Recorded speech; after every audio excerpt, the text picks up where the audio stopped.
जडानां चैतन्यस्तवकमकरन्द श्रुतिभिः दरिद्राणां चिन्तामणिगुणनिका जन्मजलधौ निमग्नानां दंष्ट्रामुररिपुवरास्य भवति शुक्लाम्बरधरं विष्णुं शशिवर्णं चतुर्भुजं प्रसन्नवदनं ध्यायेत् सर्वविघ्नोपशान्तये। वन्दे गुरुपदद्वन्द्वमवाङ्मानसगोचरं रक्तशुक्लप्रभामिश्रम् अतर्क्यं त्रय्युरं महः। नारायणं नमस्कृत्य नरं चैव नरोत्तमं देवीं सरस्वतीं व्यासं ततो जयमुदीरयेत्। नमः शिवाभ्यां नवयौवनाभ्यां परस्पराश्लिष्टवपुर्धराभ्यां नगेन्द्रकन्या वृषकेतनाभ्यां नमो नमः शङ्करपार्वतीभ्याम्।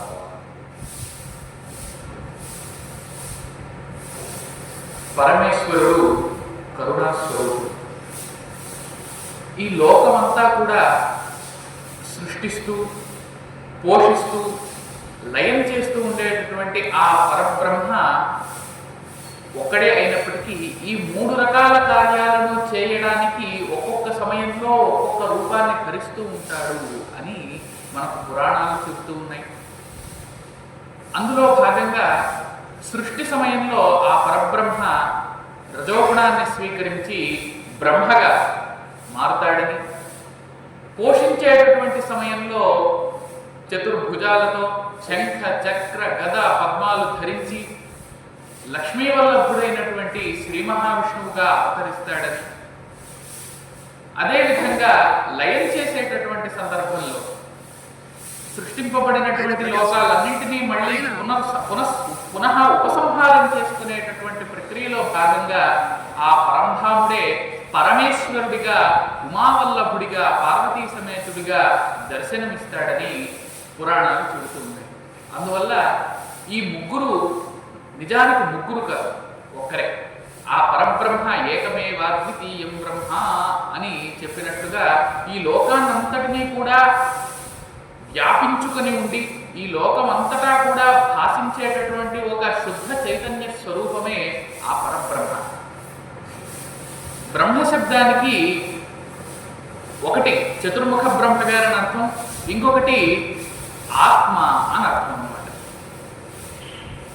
అందుకని పరబ్రహ్మ అంటే పరమాత్మ అని అర్థం. ఆ పరమాత్మ ఈ విధంగా మూడు రకాలుగా చూసేటటువంటి వాళ్లకు కనిపిస్తూ ఉంటాడే తప్ప ఆయన యొక్క స్వరూపం మాత్రం ఒకటే. ఆయనకు ఎటువంటి స్వరూపము లేదు, గుణాలు లేవు. ఆ పరబ్రహ్మానికి ఎటువంటి క్రియలు లేవు. అది నిత్యము ఉండేటటువంటి ఒక అనంతమైనటువంటి అనాది అయినటువంటి ఆ పరబ్రహ్మ జ్యోతిస్వరూపం. అందువలన అటువంటి ఆ పరబ్రహ్మ ఎందుకయ్యా భూమి మీద అవతారాన్ని దాల్చుతుంది అంటే, ఎప్పుడైతే అధర్మానికి ప్రాధాన్యం పెరుగుతుందో, ఎప్పుడైతే ధర్మానికి హాని కలుగుతుందో, అటువంటి సమయంలో సాక్షాత్తుగా పరబ్రహ్మే ఈ భూమి మీద జన్మించి అవతారాన్ని స్వీకరించి మనందరిలాగానే గుణక్రియలను స్వీకరించి ఈ జీవితాన్నంతా కూడా కొనసాగిస్తున్నట్టుగా కనబడతాడు. కానీ నిజానికి ఆ పరబ్రహ్మకు ఇటువంటి అవసరాలు ఏమీ లేవు, గుణక్రియలు ఏమీ లేవు.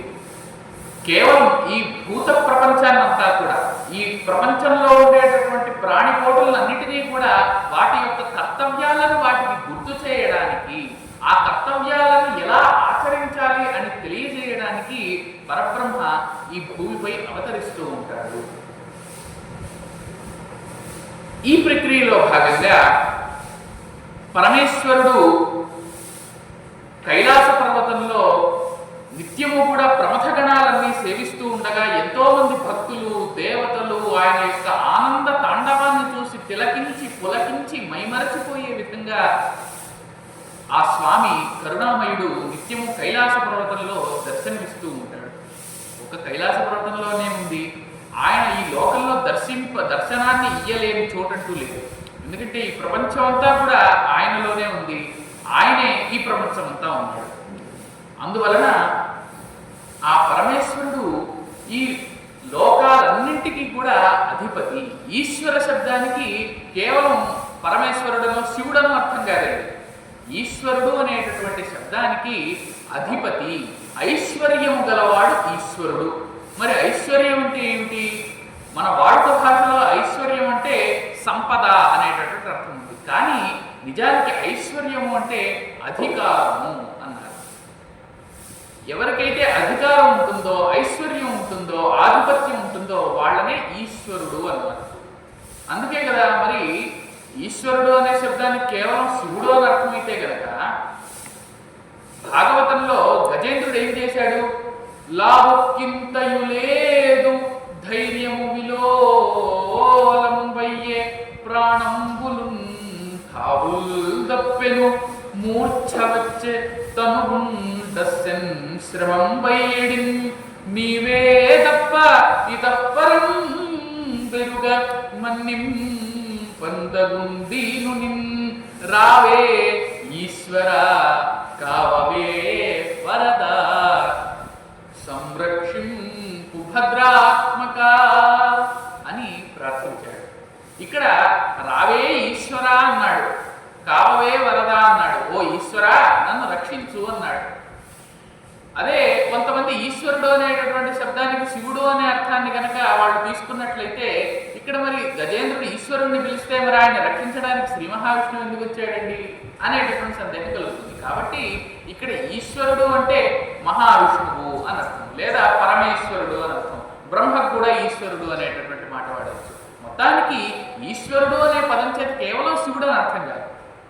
మహా ఐశ్వర్యం కలిగినటువంటి వాడు, ఈ లోకాలన్నింటికీ అధిపతి అయినటువంటి వాడిని ఈశ్వరుడు అనే శబ్దం చేత ఆ భగవంతుడిని మనం పిలుస్తున్నాం. ఆ ఈశ్వరుడు మహావిష్ణువుగా మనం భావించామనుకోండి, మహావిష్ణువుగా దర్శనమిస్తాడు. అదే పరమేశ్వరుడిగా శివుడిగా భావన చేశామనుకోండి, ఆ ఈశ్వరుడు ఆ అధిపతి శివుడేనని మనకు దర్శనమిస్తాడు. అదే బ్రహ్మగా భావిస్తే బ్రహ్మగా దర్శనమిస్తాడు. ఇలాగా ఈశ్వరుడు అనేటటువంటి శబ్దానికి అధిపతి అనే అర్థం ప్రధానంగా ఉంది. అందువలన ఆ పరమేశ్వరుడు, అందుకే కదా మనం వెంకటేశ్వరుడు అని కూడా అంటున్నాం. అంటే వెంకటేశ్వరుడు అనేటటువంటి శబ్దంలో ఈశ్వరుడు అనే మాట ఉంది, కానీ అక్కడ మహావిష్ణువు ఉన్నాడు కదా. అంటే దీనివల్ల తెలిసేది ఏమిటి అని అంటే శివుడు విష్ణుస్వరూపుడు, విష్ణువు శివస్వరూపుడు. విష్ణువు ఎప్పుడూ కూడా శివుణ్ణే ధ్యానం చేస్తూ ఉంటాడు, మరి శివుడు ఎప్పుడూ కూడా విష్ణువునే ధ్యానం చేస్తూ ఉంటాడు. అందుకే శివస్య హృదయం విష్ణు విష్ణోశ్చ హృదయం శివ అని చెప్పారు. అందువలన శివుడే తన హృదయంలో ఎప్పుడు విష్ణువును ఉంచుకొని ధ్యానం చేస్తూ ఉంటాడు. విష్ణువు ఎప్పుడు కూడా తన హృదయంలో శివుణ్ణే లగ్నం చేసుకుని ధ్యానిస్తూ ఉంటాడు. అంచేతనే మీరు గమనించండి, శివుడు ఎప్పుడు కూడా ఈ విధంగా అడ్డనామాలను ధరించి ఉంటాడు, విష్ణువు ఎప్పుడు కూడా నిలువునామాలను ధరించి ఉంటాడు. ఎందుకయ్యా ఇలా చేస్తారు అంటే విష్ణువుకు శివుడంటే అత్యంత ప్రీతిపాత్రం అని మనం ఇప్పుడే కదా తెలుసుకున్నాం. ఆ శివుడు వహించేటటువంటి త్రిశూలం చూడండి, ఆ త్రిశూలం ఇలా నిలువుగా 3 గీతలను కలిగి ఉంటుంది, త్రిశూలం. అందువలన ఆ శివుడికి చిహ్నంగా, ఆ శివుడికి గుర్తుగా విష్ణువు ఏం చేస్తాడు, ఇలా 3 నామాలను పైకి పెడతాడు. అదేవిధంగా శివుడు ఏం చేస్తాడు మరి అనంటే శ్రీ మహావిష్ణువు తన చేతితో శంఖాన్ని ధరిస్తాడు కదా. ఆ శంఖానికి చివరిలో కింద మీరు చూసినట్లయితే ఇలా 3 గీతలు అడ్డంగా ఉంటాయి. ఆ 3 గీతలను అంటే శ్రీ మహావిష్ణువు ధరించేటటువంటి శంఖము యొక్క 3 గీతలను, అడ్డగీతలను తీసుకొని ఆయన విష్ణువుకు చిహ్నంగా, విష్ణువుకు ప్రతీకగా ఆ 3 నామాలను శివుడు ధరిస్తాడు. కాబట్టి ఈ విధంగా శివుడు విష్ణువు ఈ ఇద్దరు కూడా మనం మొదటే అనుకున్నట్లుగా ఆయా సందర్భాలలో వివిధ రూపాలతో భాషించేటటువంటి ఒకే పరబ్రహ్మే తప్ప వాళ్ళిద్దరూ వేరుగా. ఇప్పుడు ఒక వ్యక్తి ఉన్నాడండి, ఆయన ఏ ఆఫీసుకు వెళ్ళాడు అనుకోండి, ఆయన్ని ఆ ఆఫీసులో ఉండేటటువంటి పదవితో వ్యవహరిస్తారు, ఏ మేనేజర్ గారు అంటారు. అదే ఇంటికి వచ్చాక మళ్ళీ మేనేజర్ గారు అంటారు కదా, మళ్ళీ కూతురు కొడుకో ఉంటే నాన్న అని అంటారు, లేదా భార్య ఉంటే కనుక భర్త గారు అంటారు, తల్లి ఉంటే కనుక కొడుకు అని అంటుంది. అందువల్ల ఈ విధంగా ఒకే వ్యక్తే వివిధ పరిసరాల్లో ఆయన కార్యాన్ని బట్టి, ఆయన సంబంధాన్ని బట్టి వివిధ స్వరూపాలతో ఉంటున్నాడా లేదా, వివిధ నామాలతో ఉంటున్నాడా లేదా. కాబట్టి ఇదే విధంగానే పరమేశ్వరుడు కూడా అనేక సందర్భాలలో అనేక పరిసరాలలో ఆయా కాలానికి తగినట్లుగా ఆయన స్వరూపాలను పేర్లను అనేక విధాలుగా భాషింపజేస్తూ ఉంటాడు. అంచేత సాక్షాత్తుగా పరమేశ్వరుడు మనల్ని కూడా అనుగ్రహించడానికి అనేక అవతారాలలో జన్మను తీసుకుంటూ ఉంటాడు. నిజానికి ఆయనకు జన్మ లేదు, మరణం లేదు. ఆ పరమేశ్వరుడికి కూడా ఇక ఆయనకు కూడా ఒక గొప్ప శక్తిని కలిగించేటటువంటిది ఆ అమ్మవారు అని అన్నారు. అందుకే కదా వాగర్థావివ సంపృక్తౌ వాగర్థ ప్రతిపత్తయే జగతః పితరౌ వందే పార్వతీ పరమేశ్వరౌ అని కాళిదాసు రఘువంశంలో మొట్టమొదటి శ్లోకంగా రాశాడు. వాగర్థావివ సంపృక్తౌ, మనం ఒక మాట మాట్లాడతాం అనుకోండి, ఆ మాటకు ఏదో ఒక అర్థం ఖచ్చితంగా ఉంటుంది కదా. మాట గనక ఒక శబ్దాన్ని గనక మనం మాట్లాడితే దాని అర్థం విడిగా ఉండదు, దానితో కలిసే ఉంటుంది. అదేవిధంగా అర్థం ఉండాలి అంటే అది ఆ శబ్దంతో నిత్యము కలిసే ఉండాలి. ఈ విధంగా శబ్దాన్ని అర్థాన్ని మనం విడివిడిగా ఎన్నడూ కూడా చేయలేము. శబ్దం ఉందంటే ఏదో ఒక అర్థం ఉంటుంది, దానికి ఫలానా అర్థం ఈ లోకంలో ఉందంటే ఆ అర్థాన్ని చెప్పేటటువంటి పదము ఆ శబ్దము కూడా ఖచ్చితంగా ఉండి తీరుతుంది. అందువలన ఏ విధంగా అయితే వాక్కు అర్థము, శబ్దము అర్థము, ఈ రెండింటినీ కూడా మనం వేరు చేసి చూడలేమో, అదే విధంగా పార్వతీదేవి పరమేశ్వరుడు, అమ్మవారు అయ్యవారు కూడా ఆ విధంగా వేరు చేయబడలేనటువంటి ఒక గొప్ప సంపృక్తమైనటువంటి సంబంధాన్ని కలిగినటువంటి వాళ్ళు అయి ఉంటారు అని కాళిదాసు ఒక మంచి పోలికను చెబుతూ ఉన్నాడు. శబ్దాన్ని అర్థాన్ని ఎప్పుడూ మనం కలిపే చూస్తాం, దాన్ని విడిగా తీసి చూడలేము. అదేవిధంగా ఆ శబ్దము అర్థము లాగా పరమేశ్వరుడు పార్వతి వీరిద్దరూ కూడా ఎప్పుడు కలిసే ఉంటారు తప్ప విడిపోయినట్టుగా లేదా వేరువేరుగా ఉన్నట్లుగా మనం ఎప్పుడూ కూడా చూడడానికి వీలు పడదు. అందువల్ల అందులో వాళ్ళు ఎప్పటి నుంచి కలిసి ఉన్నారా అంటే సంపృక్తము అన్నాడు. సంపృక్తము అనేటటువంటి శబ్దానికి అనాదిగా కలిసి ఉండేటటువంటిది, ఇప్పుడిప్పుడు కలిసి కొత్తగా ఏర్పడినటువంటి సంబంధం కాదు. ఎప్పటి నుండో ఉండేటటువంటి సంబంధమే ఆ కలిసి ఉండేటటువంటి ఆ బంధాన్నే సంపృక్తి అంటారు. అందువల్ల వాగర్థావివ సంపృక్తౌ వాగర్థ ప్రతిపత్తయే, మరి శబ్దం వలె అర్థం వలె కలిసి ఉండేటటువంటి ఆ పార్వతీ పరమేశ్వరులను మనం ఏం కోరుకోవాలి అంటే శబ్దాన్ని అర్థాన్ని కోరుకోవాలి. అంటే మనకు బాగా మాట్లాడేటటువంటి వ్యవహారాన్ని, ఆ మనం మాట్లాడే మాటలు ఊరికే గాలి మాటలు కాకుండా ఆ మాటలకు ఏమిటి అర్థం అని మనం తెలుసుకోవడానికి, నిజమైనటువంటి ఆ వేదము యొక్క జ్ఞానాన్ని మనం పొందడానికి ఆ పార్వతీ పరమేశ్వరులను మనం ప్రార్థించాలి అని అంటున్నాడు కాళిదాసు. జగతః పితరౌ వందే, ఆ పార్వతీ పరమేశ్వరులు మళ్ళీ ఎట్లాంటి వారయ్యా అంటే జగతః పితరౌ అన్నారు.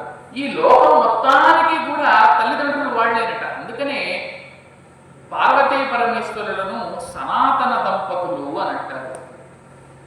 సనాతనము అంటే ఏమిటయ్యా అంటే ఎప్పటి నుంచో వచ్చేటటువంటిది అని అర్థం అన్నమాట. ఎప్పటి నుంచో ఉన్నటువంటిది, దాని యొక్క ఆది ఎప్పటి నుంచి, దాని యొక్క ప్రారంభ కాలం ఎప్పటి నుంచి అని మనం చెప్పలేము. దాన్నే సనాతనము. ఎలాగైతే పురాతనము అనే శబ్దం ఉందో అలాగే సనాతనము అనేటటువంటి శబ్దం. అంచేత సనాతన దంపతులైనటువంటి ఆ పార్వతీ పరమేశ్వరులు నిత్యము కూడా జగత పితరవు వందే పార్వతీ పరమేశ్వరవు. ఆ పార్వతీ పరమేశ్వరులు అనాదిగా ఈ లోకానికి తల్లిదండ్రులుగా ఉంటూ మనల్ని అందరినీ కూడా కన్న బిడ్డల వలె రక్షిస్తూ ఉంటారు. కాబట్టి అటువంటి వాళ్లకు నేను నమస్కరిస్తున్నాను అని కాళిదాసు ఒక గొప్ప ప్రార్థన చేశాడు. ఇక పార్వతీ పరమేశ్వరులను శబ్దార్థాలతో అంటే మనం మాట్లాడుకునేటటువంటి భాషతో పోల్చడానికి కారణం ఏంటి అనేటటువంటి సందేహం రావచ్చు. ఈవేళ మనం మాట్లాడుకునేటటువంటి భాష అంతా కూడా ఆ పరమేశ్వరుడి వల్లనే వచ్చింది. నృత్తావసానే నటరాజరాజో ననాదఢక్కాం నవపంచవారం ఉద్ధర్తు కామస్సనకాది సిద్ధాన్ ఏతద్విమర్శే శివసూత్రజాలం అన్నారు. ఒకానొక సమయంలో సనక సనందనాది మహర్షులు, పాణిని మొదలైనటువంటి మహర్షులు వీళ్ళంతా కూడా గిరుల గుహల్లో, పర్వత గుహల్లో తీవ్రమైనటువంటి కఠినమైనటువంటి తపస్సు చేస్తూ ఉన్నారట. ఎవరి కోసం? ఆ పరబ్రహ్మ కోసం, ఆ పరబ్రహ్మను సాక్షాత్కరింపజేసుకోవడం కోసం. అందువల్ల ఆ పరమేశ్వరుడు ఏం చేస్తూ ఉన్నాడు? ఓహో, నా భక్తులు నా కోసం ఇంత తపస్సు చేస్తున్నారా అని తెలుసుకుని వెంటనే ఆ భక్తులందరినీ కూడా, ఆ యోగులను, ఋషులను అందరినీ అనుగ్రహించడానికి వాళ్ళ ముందు ప్రత్యక్షమై వెంటనే ఆనందంతో తాండవం ప్రారంభించాడట.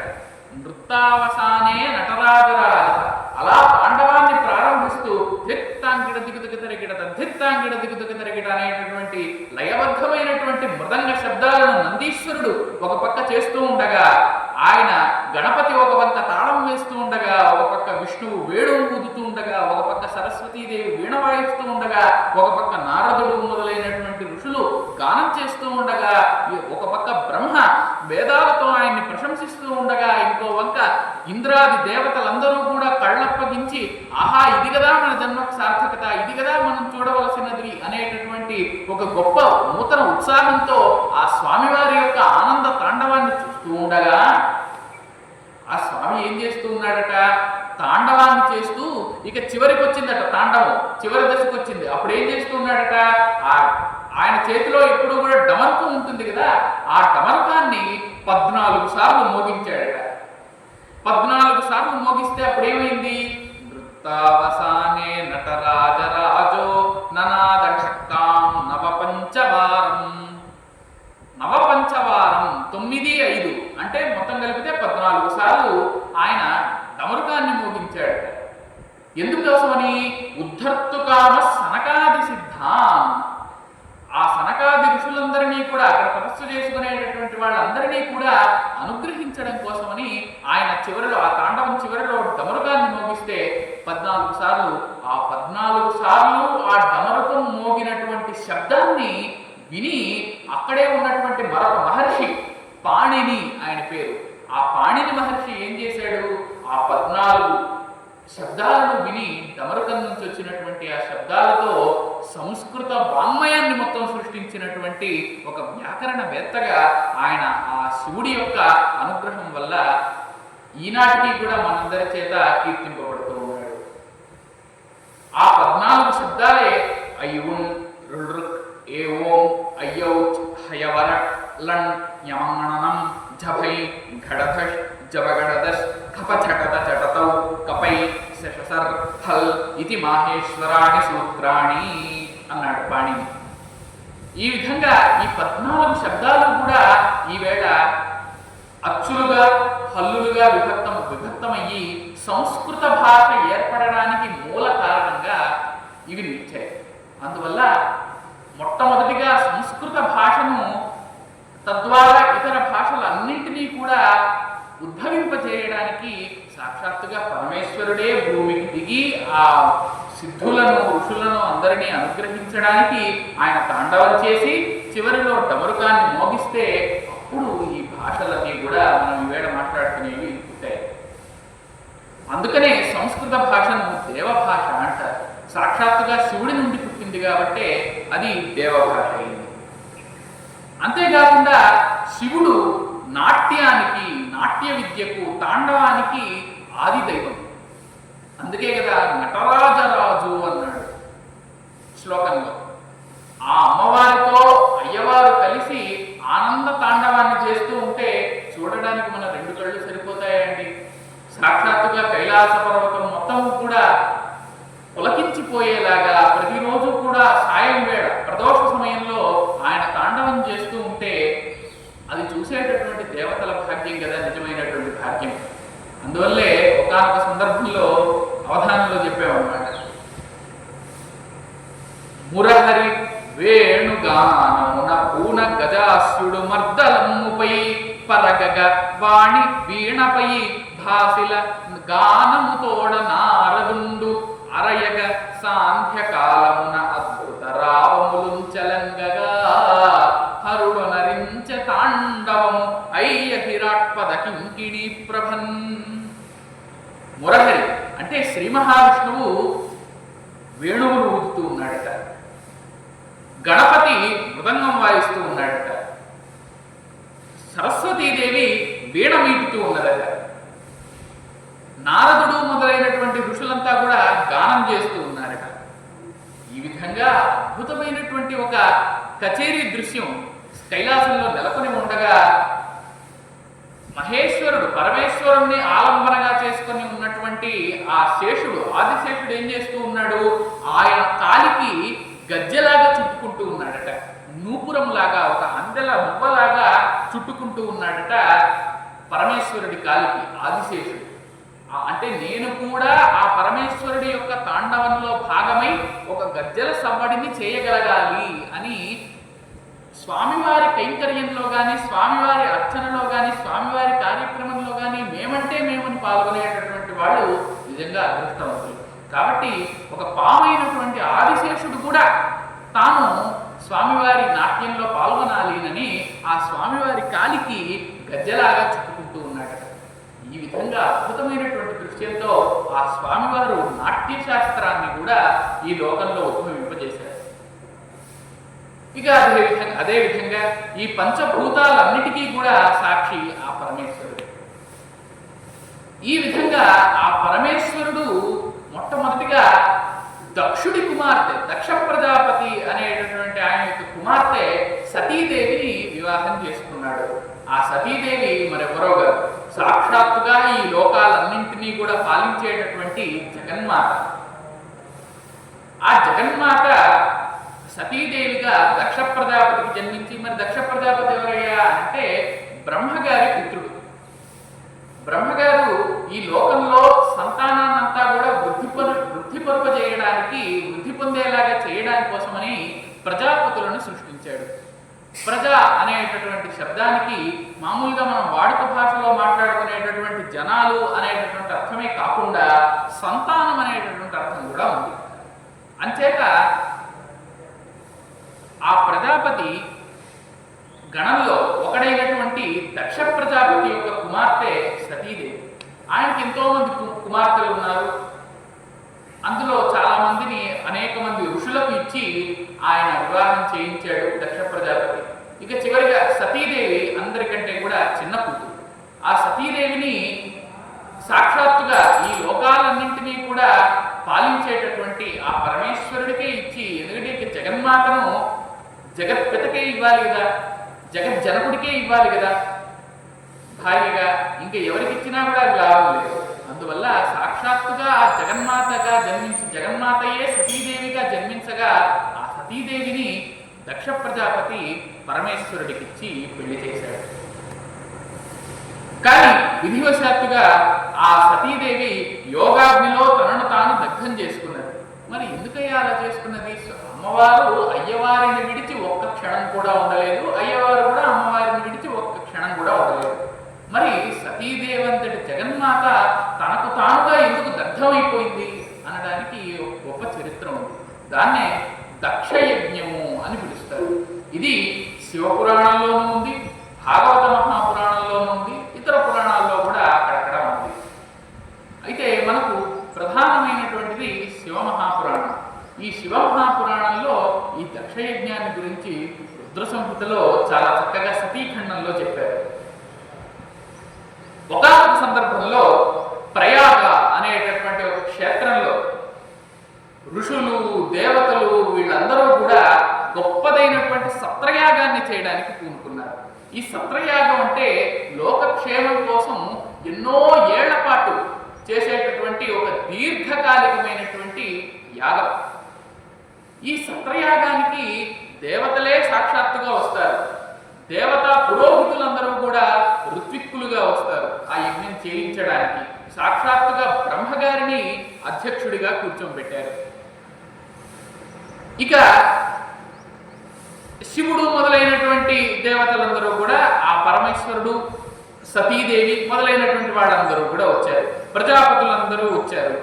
సురవైతాళిక నాగకిం పురుష రక్షో యక్ష గంధర్వ కిన్నర విద్యాధర చారణాసుర మరుత్తులు మొదలైనటువంటి దేవతా జాతులు ఇవన్నీ కూడా అక్కడ వచ్చి కూర్చున్నాయి. ఈ విధంగా సత్రయాగం చాలా అద్భుతంగా జరిపించడం కోసమని బ్రహ్మగారినే సాక్షాత్తుగా అధ్యక్షులుగా పిలిచారు దేవతలందరూ కలిసి. ఆయన వచ్చి వేదిక మీద ఉండేటటువంటి ఒక మంచి పద్మాసనంలో కూర్చున్నారు. ఆయన పక్కనే శివుడు కూడా మంచి ఉచితమైనటువంటి ఆసనంలో కూర్చున్నాడు. ఇప్పుడు వీళ్ళందరికంటే కాస్త లేటుగా ఒక ఆయన వచ్చాడు అనమాట. ఆయన ఎలా ఉన్నాడు? మంచి బంగారు రంగుతో శోభించేటటువంటి శరీరంతో ఉన్నాడు. గర్వం కలిగినటువంటి కళ్ళతో ఉన్నాడు. ఆయన కొంచెం రౌడీ. అటువంటి స్వభావం కలిగినటువంటి వాడే దక్ష ప్రజాపతి. ఆ దక్ష ప్రజాపతి కాస్త విలంబంగా వచ్చాడు, ఆలస్యంగా యాగానికి. వచ్చినా కూడా ఆయన ప్రజాపతి కదా, అంటే లోకానికంతటికీ కూడా మనక సృష్టికర్తలాగా బ్రహ్మకు కుమారుడు కాబట్టి అందులోనూ కొంచెం ఉద్ధతుడు, గర్వం కలిగినటువంటి వాడు.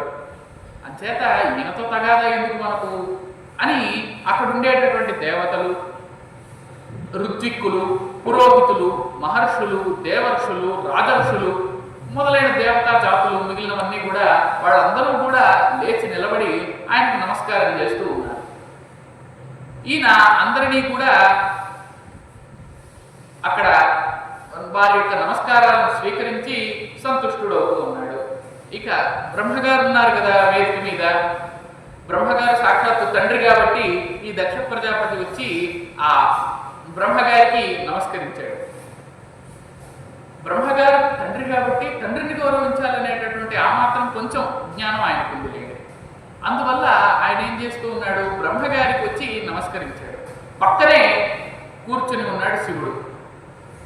వీళ్ళందరూ కింద ఉండేటటువంటి దేవతలు, ఋషులు వీళ్ళందరూ కూడా లేచి నిలబడి ఆయనకు నమస్కరించారు, కానీ శివుడు లేచి నిలబడి నమస్కరించలేదు. ఆయన నమస్కరించడం ఏమిటండి? ఎవరైనా ఎవరి నమస్కారమైనా సర్వదేవ నమస్కార కేశవం ప్రతి గచ్చతి అన్నారు.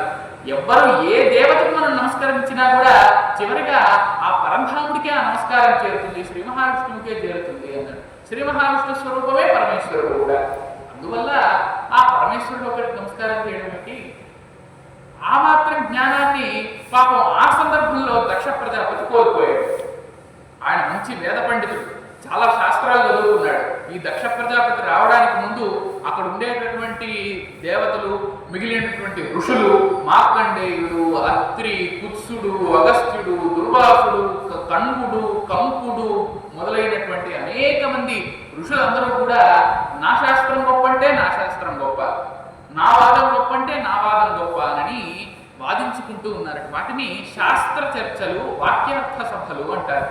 అనగా ఒక శాస్త్రంలో నుంచి ఒక మాటను తీసుకుని దాన్ని అది ఏ విధంగా సరైనటువంటిది, ఏ విధంగా తప్పు అని ఒకరికొకరు విచారణ చేసుకుంటూ ఉంటారు. ఇవి 1 నిమిషం 2 నిమిషాల్లో తేలేటటువంటి వ్యవహారాలు కాదు. అందులోనూ మనుషులు వాదన చేసుకుంటేనే రోజులు ఏళ్లు తరబడి తీరవు కదా.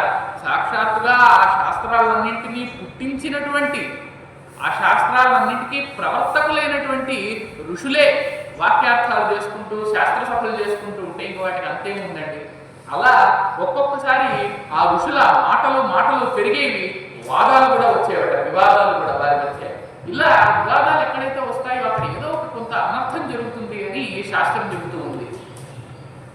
శాస్త్ర చర్చలు చేయాలి తప్ప అందులో వివాదాలకు దిగకూడదు, గొడవలకు దిగకూడదు. ఏది సమీచీనమైనది, ఏది సమీచీనం కానిది, ఏది సరైనది, ఏది సరికానిది అని శాంత స్వభావం చేతనే మనం పరిష్కరించుకోవాలి, బాధించుకోవాలి తప్ప కొట్లాటలు, అదేవిధంగా ఉద్రేకమైనటువంటి స్వరంతో, కోపోద్రిక్తమైనటువంటి మనసుతో ఆ వాదనలు చేయకూడదు. కానీ ఆ సందర్భంలో దక్ష ప్రజాపతి రావడానికి ముందు వీళ్ళంతా కూడా మంచి ఆ శాస్త్రవాదాల్లో బాగా నిమగ్నమైపోయారు. అందువల్ల అలాంటి సందర్భంలో ఈ దక్ష ప్రజాపతి గారు వచ్చారు. వచ్చి శివుణ్ణి చూశారు. శివుణ్ణి చూడగానే ఏమిటి, నా కూతురునిచ్చి ఇతనికి పెళ్లి చేశారు. నా కూతురు సతీదేవి. ఆ సతీదేవిని ఇచ్చి ఈ పరమేశ్వరుడికి పెళ్లి చేస్తే మరి ఆయనకు నేనేమవుతాను? మామగారిని అవుతాను. మామగారు వచ్చాడనేటటువంటి కొంచెం కూడా జ్ఞానం లేకుండా, కనీసం లేచి నిలబడకుండా, పోలి లేచి నిలబడి నమస్కారం చేయకపోయినా ఏమండి మామగారు ఎలా ఉన్నారు అని కనీసం ఒక మాట కూడా అడగకుండా ఈ పరమేశ్వరుడు ఇంత గర్వంతో ఉన్నాడే, ఏమి చూసుకొని ఇంత గర్వం అని మనస్సులో ఒక్కసారిగా అజ్ఞానంతో అనుకున్నాడు.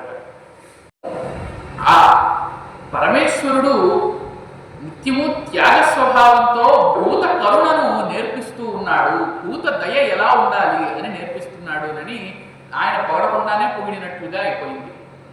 అంచేత ఈ విధంగా ఆయన తిట్టినటువంటి తిట్లన్నీ కూడా ఏవి తిట్లు కావు, అన్నీ పొగడతాయి. అంచేత ఆ దక్ష ప్రజాపతి ఎంతో ఉద్ధతంతో, ఔద్ధత్యంతో, రౌద్రంతో ఈ శివుడు ఉన్నటువంటి చోటుకి ఇక మీదట నేను రాదలుచుకోలేదు. ఇతను కొంచెం కూడా మర్యాద ఎరగనటువంటి వ్యక్తి. ఈ శివుడు ఉండేటటువంటి చోటు కానీ, ఆ చోట జరిగేటటువంటి యజ్ఞం కానీ ఇవేవి కూడా ఫలించవు అని మనసులో అనుకొని సభలో అంతా కూడా ప్రకటించి శివుణ్ణి శపించబోయాడు. శివుణ్ణి అంత వాడినే శపించడమా? ఏమండి, శపించాలి అని అంటే మనకంటే శక్తి కలిగినటువంటి వాళ్ళు, అంటే మన శక్తి కంటే గొప్ప శక్తి కలిగినటువంటి వాళ్ళు ఏదో శపిస్తే ఆ శాపం అంతో ఇంతో తగులుతుంది ఆ వ్యక్తికి. సాక్షాత్తు లోకాలన్నిటికీ పరంధాముడైనటువంటి, జనకుడైనటువంటి ఆ పరమేశ్వరుణ్ణి శపించడానికి వీళ్ళంతా. అందువల్ల మనం లోకంలో చూస్తూ ఉంటాం, అనేక నాస్తికులు మొదలైనటువంటి నీచులు వీళ్ళందరూ కూడా ఏం చేస్తూ ఉంటారు? ఆ పరంధాముని తిడుతూ ఉంటారు, ఆ పరమేశ్వరుణ్ణి తిడుతూ ఉంటారు, దైవ నింద చేస్తూ ఉంటారు, వేద నింద చేస్తూ ఉంటారు. కానీ వాటన్నిటికీ వచ్చినటువంటి నష్టమేముంది వీళ్ళు తిట్టినంత మాత్రాన? అందువలన దక్షుడు కూడా శివుణ్ణి శపించబోయాడు. ఏమని? వెంటనే నీళ్లు తీసుకున్నాడు. పక్కన ఉండేటటువంటి దేవతలు, ఋషులు మొదలైనటువంటి వాళ్ళందరూ కూడా దక్ష ప్రజాపతి వద్దు, అలా చేయొద్దు అని వాళ్ళందరూ హెచ్చరిస్తూ ఉన్నారు. అయినా కూడా ఈ దక్ష ప్రజాపతి వినకుండా ఏం చేస్తూ ఉన్నాడట? వెంటనే నీళ్లు తీసుకుని ఇక మీదటి నుంచి ఈ దేవగణాధముడికి, అంటే దేవగణాలన్నింటిలోకి అధముడైనటువంటి ఈ శివుడికి యజ్ఞములో ఉండేటటువంటి హవిస్సు చేరకుండా ఉండుగాక అని శాపాన్ని ఇచ్చాడు. అంటే యజ్ఞంలో దేవతలందరినీ కూడా ఆహ్వానించి ఆ యజ్ఞంలో వేసే హవిస్సును వాళ్ళకు ఆహారంగా సమర్పించడం జరుగుతుంది. ఉదాహరణకు ఇంద్రాయ స్వాహ, ఇంద్రాయ ఇదం నమః అన్నామనుకోండి, ఈ మంత్రాన్ని చెబుతూ యజ్ఞంలోకి ఆ సృక్కు స్రువాలను తీసుకొని, అంటే పట్టుకునేటటువంటి పొడుగ్గా ఉంటాయి కదా, వాటిని సృక్కు స్రువములు అంటారు అనమాట. వాటిని తీసుకొని ఆ పాత్రలను అందులో నెయ్యి తీసుకొని మనం కనుక ఆ హవిస్సును యజ్ఞంలో వేసినట్లయితే ఆ హవిర్భాగం ఏమవుతుంది? ఏ దేవత పేరు చెప్పి మనం వేశామో ఆ దేవతకు డైరెక్ట్గా వెళ్ళి చేరుతుంది అన్నమాట. ఈ విధంగా యజ్ఞాన్ని చేసేటప్పుడు ఇంద్రం ఆవాహయామి, స్థాపయామి, పూజయామి, ఇంద్రాయ స్వాహ, ఇంద్రాయ ఇదం నమః. ఇది ఇంద్రుడి కోసము, ఇంద్రుడిని నేను ఇక్కడికి ఆహ్వానిస్తున్నాను, ఆహ్వానించి ఆయన ఇక్కడే స్థాపిస్తున్నాను, పూజిస్తున్నాను, ఈ యజ్ఞ భాగం ఆయన కోసమే అని మంత్రాన్ని చెబుతూ ఉన్నారు. ఈ విధంగా అందరూ దేవతల గురించి కూడా చెబుతూ ఆ మంత్రాలను వేస్తూ, మంత్రాలను జపిస్తూ హవిస్సును వేస్తే వాళ్ళందరికీ కూడా ఆ ఆహారంగా ఆ దేవతలకు ఈ యజ్ఞ భాగం వెళుతుంది. అందుకనే వాళ్ళందరినీ కూడా హవిర్భుక్కులు అన్నారు, లేదా క్రతుభుక్కులు అన్నారు దేవతలని. అంటే యజ్ఞాన్ని భుజించేటటువంటి వాళ్ళు, యజ్ఞ ఫలాన్ని స్వీకరించేటటువంటి వాళ్ళు. మరి వాళ్ళు యజ్ఞాన్ని స్వీకరించి ఏం చేస్తారయ్యా?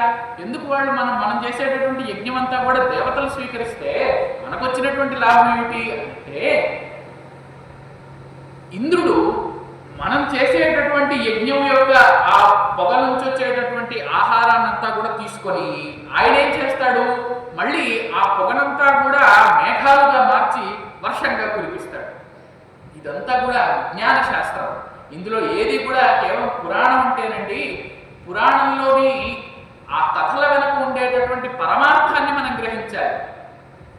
అంటే ఈ ఇంద్రుడికి మనం యజ్ఞాన్ని వేసినప్పుడు, యజ్ఞాన్ని సమర్పించినప్పుడు ఇంద్రుడు మళ్ళీ వర్షాన్ని కురిపిస్తాడు అంటే దాని అర్థం ఏమిటి? యజ్ఞం చేసేటప్పుడు ఆ అగ్ని ద్వారా, హోమాగ్ని ద్వారా పెద్ద ధూమం ఆకాశంలోకి వెళుతుంది, పొగ ఆకాశాన్ని చేరుకుంటుంది. ఆ పొగంతా ఏమవుతుంది అంటే మేఘాలుగా మారి మళ్ళీ కొంతకాలం తర్వాత అదే వర్ష రూపంలో తిరిగి వస్తుంది. అంచేతనే రాజ్యం సుభిక్షంగా ఉండడం కోసం, కరువు కాటకాలు లేకుండా ఉండడం కోసమని రాజులందరూ కూడా ముందు ఏం చేసేవాళ్ళు, పరిపాలించేటటువంటి ప్రభువులు యజ్ఞాలను జరిపించేవాళ్ళు. ఆ యజ్ఞాలను జరిపిస్తూ ఉంటే రాజ్యం సుభిక్షంగా ఉంటుంది. ఆ యజ్ఞాల ద్వారా సరైనటువంటి కాలంలో, సరైనటువంటి మోతాదులో వర్షాలు కురుస్తాయి. ఇంద్రుడు వర్షానికి అధిపతి. చాలా మంది వరుణుడు అని అనుకుంటారు, కానీ ఇంద్రుడు వర్షానికి అధిపతి. ధాన్యాలన్నీ కూడా బాగా పండడానికి ఆయన యొక్క అనుగ్రహం ఉండాలి. అంచేత ఇంద్రుడు ఏం చేస్తాడట, ఆ యజ్ఞం యొక్క భాగాన్ని తీసుకుని వర్షాన్ని మనకు అనుగ్రహిస్తాడు. ఎప్పుడైతే వర్షం బాగుంటుందో అప్పుడు పంటలన్నీ పండుతాయి. ఎప్పుడైతే పంటలన్నీ పండుతాయో రాజ్యంలో ఎటువంటి కరువు కాటకాలు లేకుండా, దారిద్ర్యం లేకుండా, దుర్భిక్ష లేకుండా ఎప్పుడూ రాజ్యం సుభిక్షంగా ఉంటుంది. అందువలనే నిత్యము కూడా యజ్ఞాలను జరిపించాలి అని మన శాస్త్రం చెబుతూ ఉన్నది. దీన్ని కేవలం ఏదో యజ్ఞం అంటే ఏదో దేవతల కోసం చేసేది, మనకేది ఉపయోగపడేటటువంటిది కాదు, ఇవన్నీ కేవలం వస్తువులను, ధనాన్ని వ్యర్థం చేయడం కోసమే అని కొంతమంది అనుకుంటూ ఉంటారు. కానీ వాటి వెనక ఉండేటటువంటి వైజ్ఞానికమైనటువంటి కారణం ఇది. యజ్ఞాలను జరిపించడం ద్వారా రాజ్యం సుభిక్షంగా ఉంటుంది, దేశం సుభిక్షంగా ఉంటుంది. అంచేత ఏం చేసేవాళ్ళు, ఆ యజ్ఞంలో ఇంద్రుడు మొదలైనటువంటి దేవతలందరికీ కూడా హవిస్సును సమర్పించేవాళ్ళు. కానీ ఇప్పుడు దక్షుడు ఏం చేస్తున్నాడు, ఈయన దుర్మార్గమైనటువంటి బుద్ధితో ఇక మీదటి నుంచి ఈ పరమేశ్వరుడి కోసం ఎవ్వరూ కూడా యజ్ఞం చేయడానికి వీలేదు. ఒకవేళ యజ్ఞం చేసినా కూడా అది ఆ పరమేశ్వరుడికి చేరదు, ఆ హవిస్సు చేరదు అని ఆయన శాపాన్ని ఇచ్చాడు. వెంటనే సభలో ఉండేటటువంటి నందీశ్వరుడు లేచాడు. మరి అంతే కదా, ఆయన స్వామిని, ఆ పరమేశ్వరుని ఏ చిన్న మాట అన్నా కూడా ఆ నందీశ్వరుడు భరించలేడు కదా. ఎలాగైతే శ్రీ మహావిష్ణువుకు ఆంజనేయ స్వామో అలా పరమేశ్వరుడికి నందీశ్వరుడు అన్నమాట. ఆ నందీశ్వరుడు లేచి, ఓరీ దక్ష, ఎంత మూఢమైనటువంటి మనస్సుతో, ఎంత మూర్ఖమైనటువంటి ప్రవృత్తితో నువ్వు సాక్షాత్తుగా ఈ లోకాలన్నిటికీ కూడా పరంధాముడు, నీ సృష్టికి కూడా మూల కారణమైనటువంటి ఆ పరమేశ్వరుణ్ణి నిందిస్తావా? ఆయన నిన్ను ఒక్క మాట తిట్టాడా, ఏమన్నా కొట్టాడా, ఏమన్నా గట్టిగా అరిచాడా? ఆయన అంటే ఎందుకురా నీకు అంత ద్వేషం? ఒక్క ఏ మాట కూడా పొల్లుపోనటువంటి ఆ పరమేశ్వరుడు ఎంతో పుణ్యమూర్తి, సహనమూర్తి, శాంతమూర్తి, శివశివ అన్న వెంటనే అనుగ్రహించేటటువంటి ఆ పరంధాముడి మీద నీకెందుకురా అంత ద్వేషము?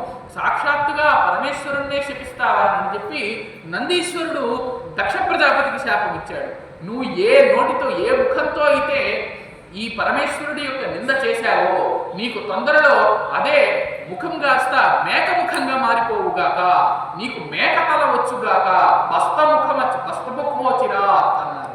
బస్తముఖ అచిరా. బస్తముఖ అంటే మేక తలను కలవాడు, మేక ముఖాన్ని కలవాడుగా అవుతావు నువ్వు తొందరలోనే. అచిరా అంటే తొందరలోనే అన్నమాట.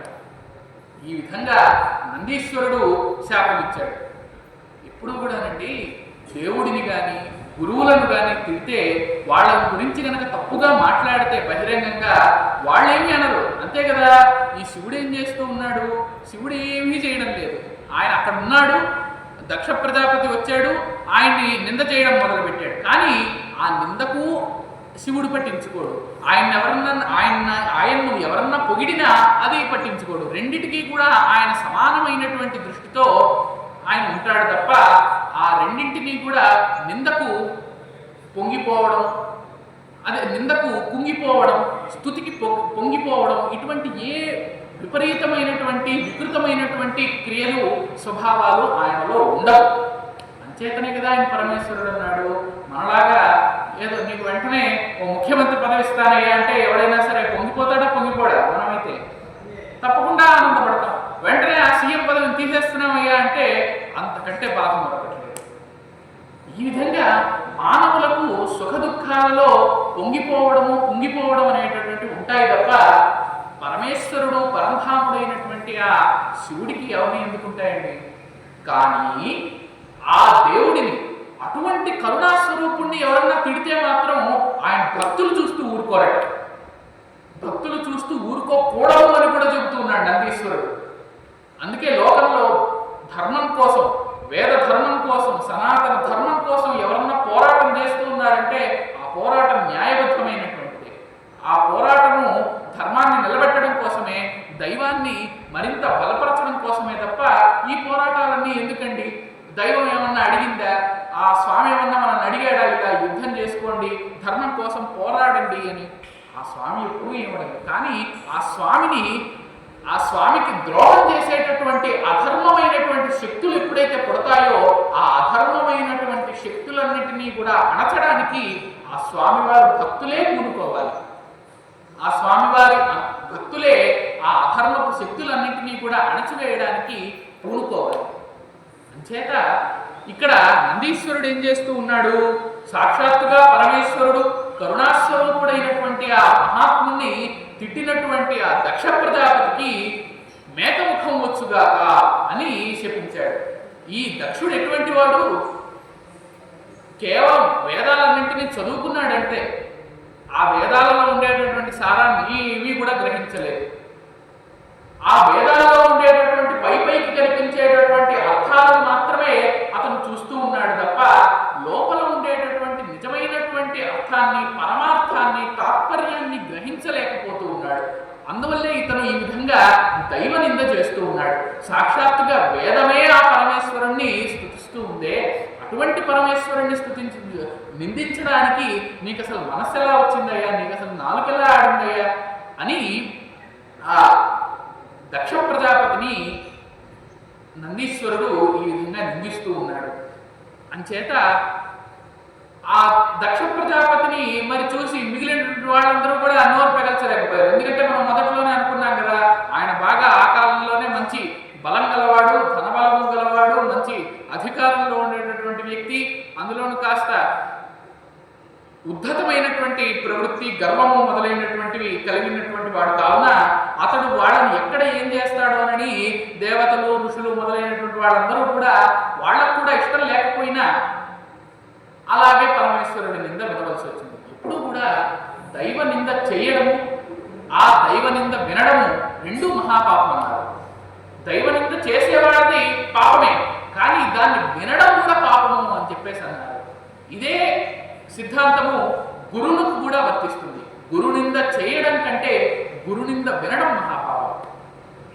అంచేత ఈ విధంగా దైవ నింద చేశాడు, అదే విధంగా గురునింద చేశాడు దక్షుడు. అంచేత నందీశ్వరుడు శాపం పెట్టాడు. మరి ఈ శాపానికి ఆయన తిరిగి ఊరుకున్నాడా? మళ్ళీ దక్షుడు తిరిగి మళ్ళీ ప్రతిశాపం పెట్టాడు. ఏమని? ఎవరైతే ఈ శివుడు మొదలైనటువంటి ఈ శివ పరివారాన్నంతా కూడా నమ్ముకొని శివుడినే భజిస్తూ మెడలో పుర్రెల మాలలు వేసుకుంటూ ఏనుగు చర్మాన్ని కట్టుకొని ఎప్పుడూ కూడా భిక్షా సంచారం చేస్తూ అలాగే శ్మశానాల్లో తిరుగుతూ ఉంటారో ఆ శివ వ్రతధారులు, పాశుపత వ్రతధారులైన వాళ్ళందరూ కూడా వాళ్లకు ఏమి ఈ సంసారంలోనే కొట్టుమిట్టాడిపోయే విధంగా నేను శపిస్తూ ఉన్నాను అని దక్షుడు కూడా శపించాడు మళ్ళీ. కానీ భాగవత పురాణంలో ఈ శాపాన్ని భృగు మహర్షి ఇచ్చినట్లుగా ఉంది. ఆ సందర్భంలో భృగు మహర్షి కూడా ఉన్నాడు. ఆ భృగు మహర్షి ఏం చేశాడు? అన్యాయ పార్టీలో చేరిపోయాడు, అంటే దక్షుడి పార్టీలో చేరిపోయాడు. సాక్షాత్తుగా పరమేశ్వరుడిని నిందిస్తూ ఉంటే ఆ దక్షుడిని ఇంకా రెచ్చగొట్టాడు, నిందించమని ప్రోత్సహించాడు. అందువల్ల దక్షుడు ఏం చేశాడు? మళ్ళీ తిరిగి ప్రతిశాపం పెట్టాడు. ఈ శివుడి భక్తులు ఎవరైతే ఉంటారో వాళ్ళందరికీ వేద జ్ఞానం ఇవేమీ తెలియకుండా, వేద జ్ఞానాన్ని పోని తెలిసినా అవన్నీ కూడా వాళ్ళు నిత్య జీవితంలో డబ్బు గుంజుకోవడానికి, డబ్బు సంపాదించుకోవడానికి, అదేవిధంగా ఈ లోకంలోనే మళ్ళీ మళ్ళీ జన్మిస్తూ మరణిస్తూ ఉండేలాగా ఆ వేదాన్ని ఉపయోగించుకుంటారే తప్ప శాశ్వతమైనటువంటి కైవల్యాన్ని పొందేటటువంటి మార్గము వాళ్ళకు తెలియకుండుగాక అని దక్షుడు శపించాడు. మళ్ళీ ఈ విధంగా ఇన్ని రకాల శాపాల మధ్య ఆ సభంతా అల్లకల్లోలం అయిపోయింది. అంచేత శివుడు కూడా కాస్త చివుక్కుమన్నటువంటి మనస్సుతో ఇక అక్కడి నుంచి వచ్చేసాడు. దక్ష ప్రజాపతి అంతకుముందే ఈ విధంగా శాపం పెట్టేసి ఆయన యొక్క గృహానికి వెళ్ళిపోయాడు. ఈ విధంగా కొంతకాలం గడిచింది. అప్పుడు ఏం చేస్తూ ఉన్నాడు? ఒకానొక సందర్భంలో సతీదేవి, ఆ దక్షుడి కుమార్తె అయినటువంటి సతీదేవి వింధ్య పర్వతం, గంధమాదన పర్వతం దగ్గర ఆమె విహరిస్తూ ఉన్నది. ఆ పర్వత సమీపానికి వెళ్ళి అక్కడ తన చెలికత్తెలందరితో కలిసి ఆడుకుంటూ, అదేవిధంగా స్నానపానాధికాలు ముగించుకుంటూ అక్కడ విహరిస్తూ ఉన్నది. ఆ సందర్భంలో ఆమెకు పైనుంచి ఒక రథం వెళుతున్నట్టుగా కనబడింది. ఆ రథంలో ఏవో మాటలు వినబడుతున్నాయి. ఆహా, భోజనాలు చాలా బాగున్నాయి, బహుమతులు చాలా బాగున్నాయి. అక్కడ వెళుతూ ఉన్నటువంటిది చంద్రుడి రథం. ఆ చంద్రుడి రథంలో ఉన్నటువంటిది చంద్రుడి భార్య రోహిణి, అంటే సాక్షాత్తుగా దక్షుడు ఇంకో కుమార్తె ఆమె. ఈ సతీదేవికి అక్క అన్నమాట. రోహిణి మొదలైనటువంటి తారకులు, నక్షత్ర స్త్రీలందరూ కూడా ఆ చంద్రుడి భార్యలుగా ఆయనతోనే ఆ రథంలో వెళుతూ ఉన్నారు ఆకాశ మార్గంలో. వీళ్ళందరి మాటలు వినిపించేసరికి కింద సతీదేవికి కాస్త ఏదో కుతూహలం కలిగింది. వీళ్ళు ఎక్కడికి వెళ్ళొస్తూ ఉన్నారు, ఏదో మాట్లాడుకుంటూ ఉన్నారే, భోజనాలు బాగున్నాయి, బహుమతులు బాగున్నాయని.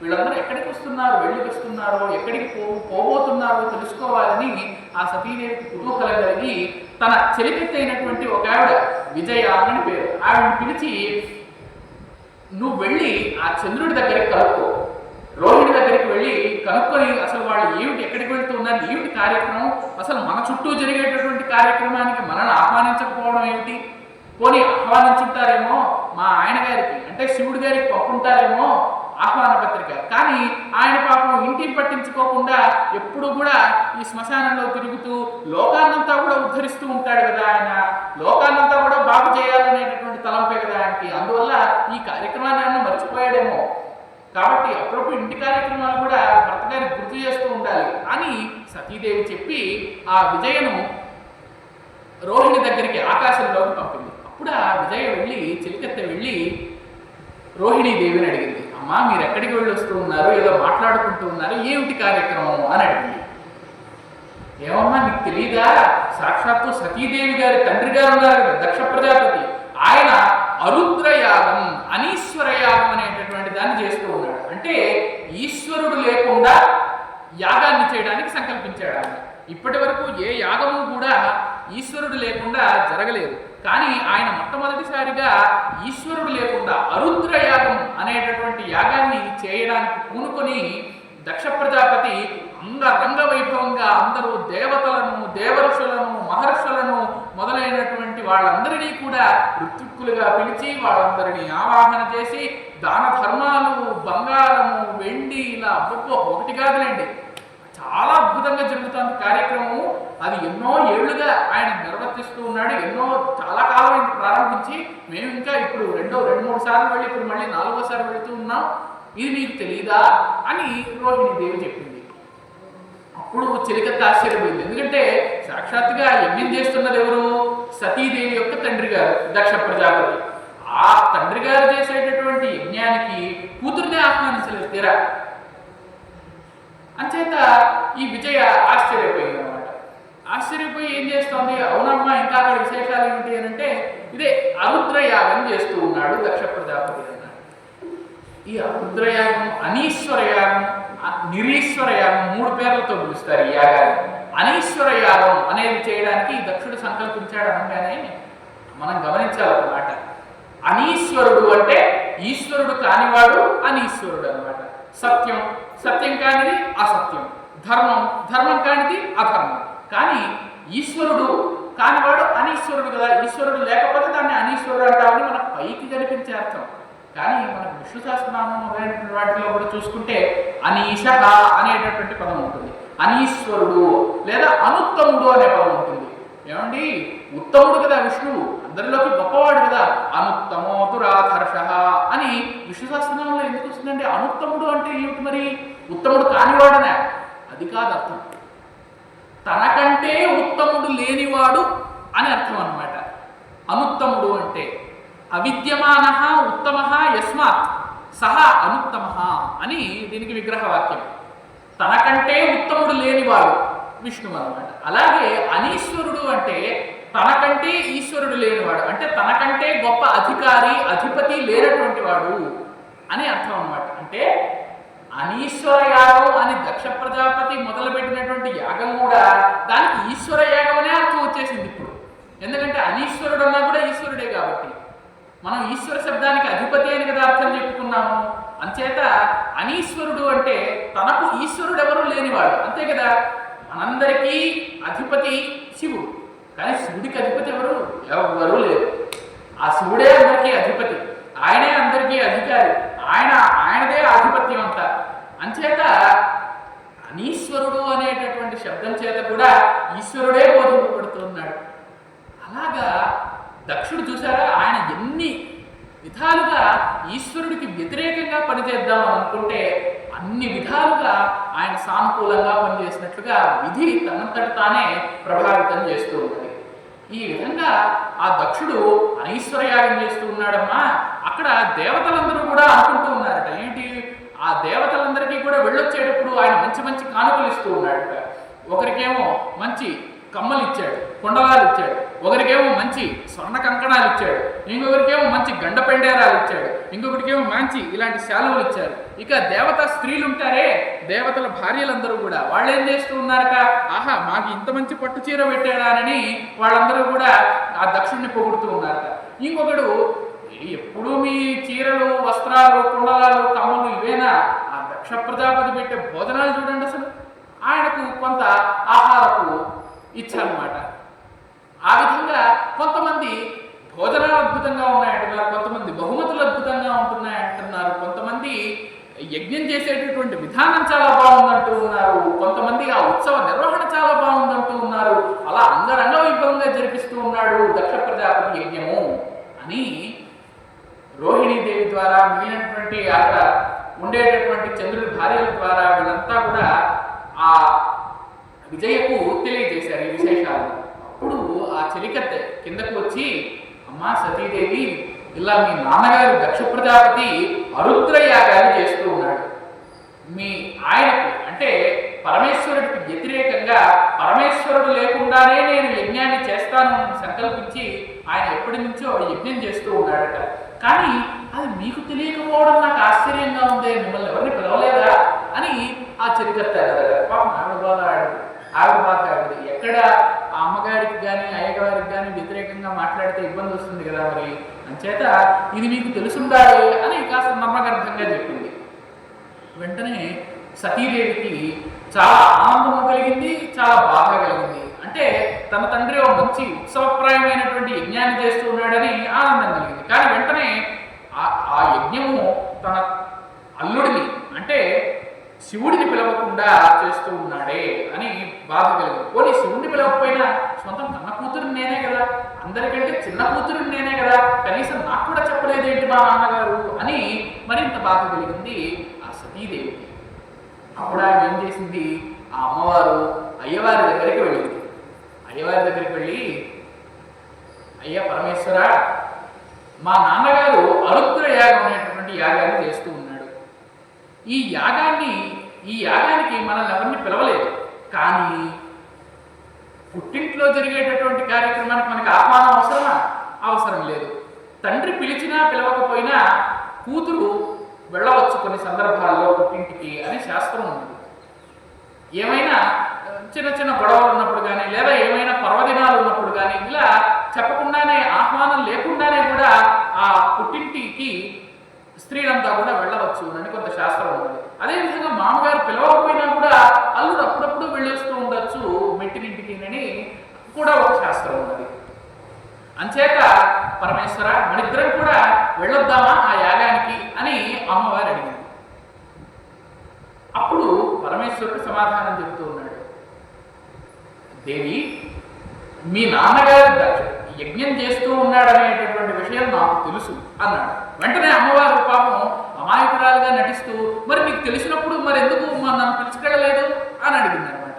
వెంటనే ఆయన చెప్తున్నాడు, ఉండమ్మా ఉండు, ఆగు, నాకు తెలుసు అన్నాడు తప్ప ఆయన యజ్ఞం చేస్తున్న విషయం నన్ను ఆహ్వానించాడని చెప్పలేదే. ఆయన దక్షుడు మీ నాన్నగారు ఎంతో ద్వేషంతో, మితిమీరిపోయినటువంటి ద్వేషంతో ఈ యాగాన్ని చేస్తూ ఉన్నాడు. కేవలం నాకు వ్యతిరేకంగా యాగాన్ని జరిపించాలి అనేటటువంటి మూఢ సంకల్పం చేత మాత్రాన్నే ఈ యజ్ఞాన్ని చేస్తూ ఉన్నాడు తప్ప ఆయనకు వేరే ఏ ఉద్దేశ్యమూ లేదు. నిజమే, నువ్వు చెప్పినట్లుగా పుట్టింటికి ఆహ్వానం లేకుండానే కూతురు అల్లుడు వెళ్ళవచ్చు, కానీ అది కొన్ని సందర్భాల్లోనే పనికొస్తుంది తప్ప ప్రతిసారి కూడా విశేషంగా ఇటువంటి చాలా ద్వేషపూరితమైనటువంటి కార్యక్రమాలు వాళ్ళు చేస్తున్నప్పుడు అక్కడికి వెళ్ళడం మంచిది కాదు. ఒక్కోసారి ప్రాణాంతకమైనటువంటి సంఘటనలు కూడా జరుగుతాయి అని ముందుగానే హెచ్చరిస్తూ ఉన్నాడు పరమేశ్వరుడు సతీదేవి. అయినా కూడా ఎంతైనా మా పుట్టింటివారేనండి అని సతీదేవి శివుడు ఎంత చెప్తూ ఉన్నా కూడా వినకుండా ఆ యాగానికి వెళ్ళడానికి సిద్ధపడుతూ ఉంది. పరమేశ్వరుడు చెప్తూనే ఉన్నాడు, సతీదేవి ఆ యాగానికి వెళ్ళడం వల్ల నీకు ప్రాణ నష్టం కలిగేటటువంటి అవకాశం కూడా ఉంది. ఎందుకంటే నువ్వు అక్కడికి వెళతావు, ఆ దక్ష ప్రజాపతి ఏం చేస్తాడు, గమనే ఉంటాడా? ఉండడు, నన్ను తిట్టడం ప్రారంభిస్తాడు. ఎందుకంటే నా మీద ద్వేషంతో కదా ఈ యాగాన్నంతా కూడా చేస్తూ ఉన్నాడు. నా మీద ద్వేషంతో నన్ను తిట్టడం ప్రారంభిస్తాడు. ఇక కొంతసేపు ఉంటే నిన్ను తిట్టడం కూడా ప్రారంభిస్తాడు. కన్న కూతురు అయితే మాత్రం ఏమిటి, నన్ను పెళ్లి చేసుకున్నావు కదా, అందులో ఆ రోజు మన ఇద్దరం కూడా చూశాం కదా, ఆ మొదట సత్రయాగం ప్రారంభించినప్పుడు ఎలా ఆ సభలోకి వచ్చి నన్ను నిందించాడో. కాబట్టి ఈ గత అనుభవాలన్నింటినీ కూడా దృష్టిలో పెట్టుకొని నువ్వు ఆ యాగానికి వెళ్లకుండా ఉంటేనే మంచిది అని పరమేశ్వరుడు హితబోధ చేశాడు అమ్మవారికి. అంటే అమ్మవారికి ఏమీ తెలియని విషయాలా, కానీ లోకంలో కొన్ని కార్యాలను చేపట్టడానికి, కొన్ని నీతులను బోధించడానికి అమ్మవారిలా చేస్తూ ఉంటారు. ఈ విధంగా పరమేశ్వరుడు ఎంతగా చెప్పినా ఆ దక్ష ప్రజాపతి నన్ను తిడతాడు, నిన్ను తిడతాడు, ఆ మాటలన్నింటినీ నువ్వు వినలేవు, ప్రాణత్యాగానికి కూడా ఒక్కోసారి సిద్ధపడవలసి వస్తుంది. అందువల్ల నువ్వు ఈ విధంగా యాగానికి వెళ్ళడం మానుకో అని పరమేశ్వరుడు హెచ్చరించాడు. అయినా అమ్మవారు వెళ్ళలేదు. నేను ఒక్కదాన్నే వెళ్ళొస్తాను పరమేశ్వర, నువ్వు ఇక్కడే ఉండి కావాలంటే. ఆయన ఏమీ అనడం, మా నాన్నగారికి నా మీద ఎంత ప్రేమో నాకు తెలియదా, ఎంతైనా పుట్టింటి వారంటే ఎప్పుడూ కూడా ఆడవారికి ప్రేమే ఉంటుంది. అంచేత దక్ష ప్రజాపతి కూడా ఏమీ అనడులే, పిలవడం మర్చిపోయారేమో మనల్ని అని భావించి ఆ యాగానికి వెళ్ళడం మొదలుపెట్టింది. తన చెలికత్తెలందరినీ తీసుకొని యాగానికి ప్రారంభమైంది. ఇక యాగం జరిగేటటువంటి సభ మొత్తం చాలా పెద్ద సభాగారంలో ఆ యాగం జరుగుతూ ఉన్నది. ఆ యాగానికి ముందు ద్వారపాలకులు ఉన్నారు.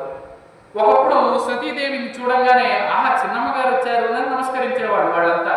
కానీ ఇప్పుడు కాస్తెందుకో వాళ్ళ ప్రవర్తనలో, ఆ ద్వారపాలకుల ప్రవర్తనలో తేడా కనిపించింది అమ్మవారికి.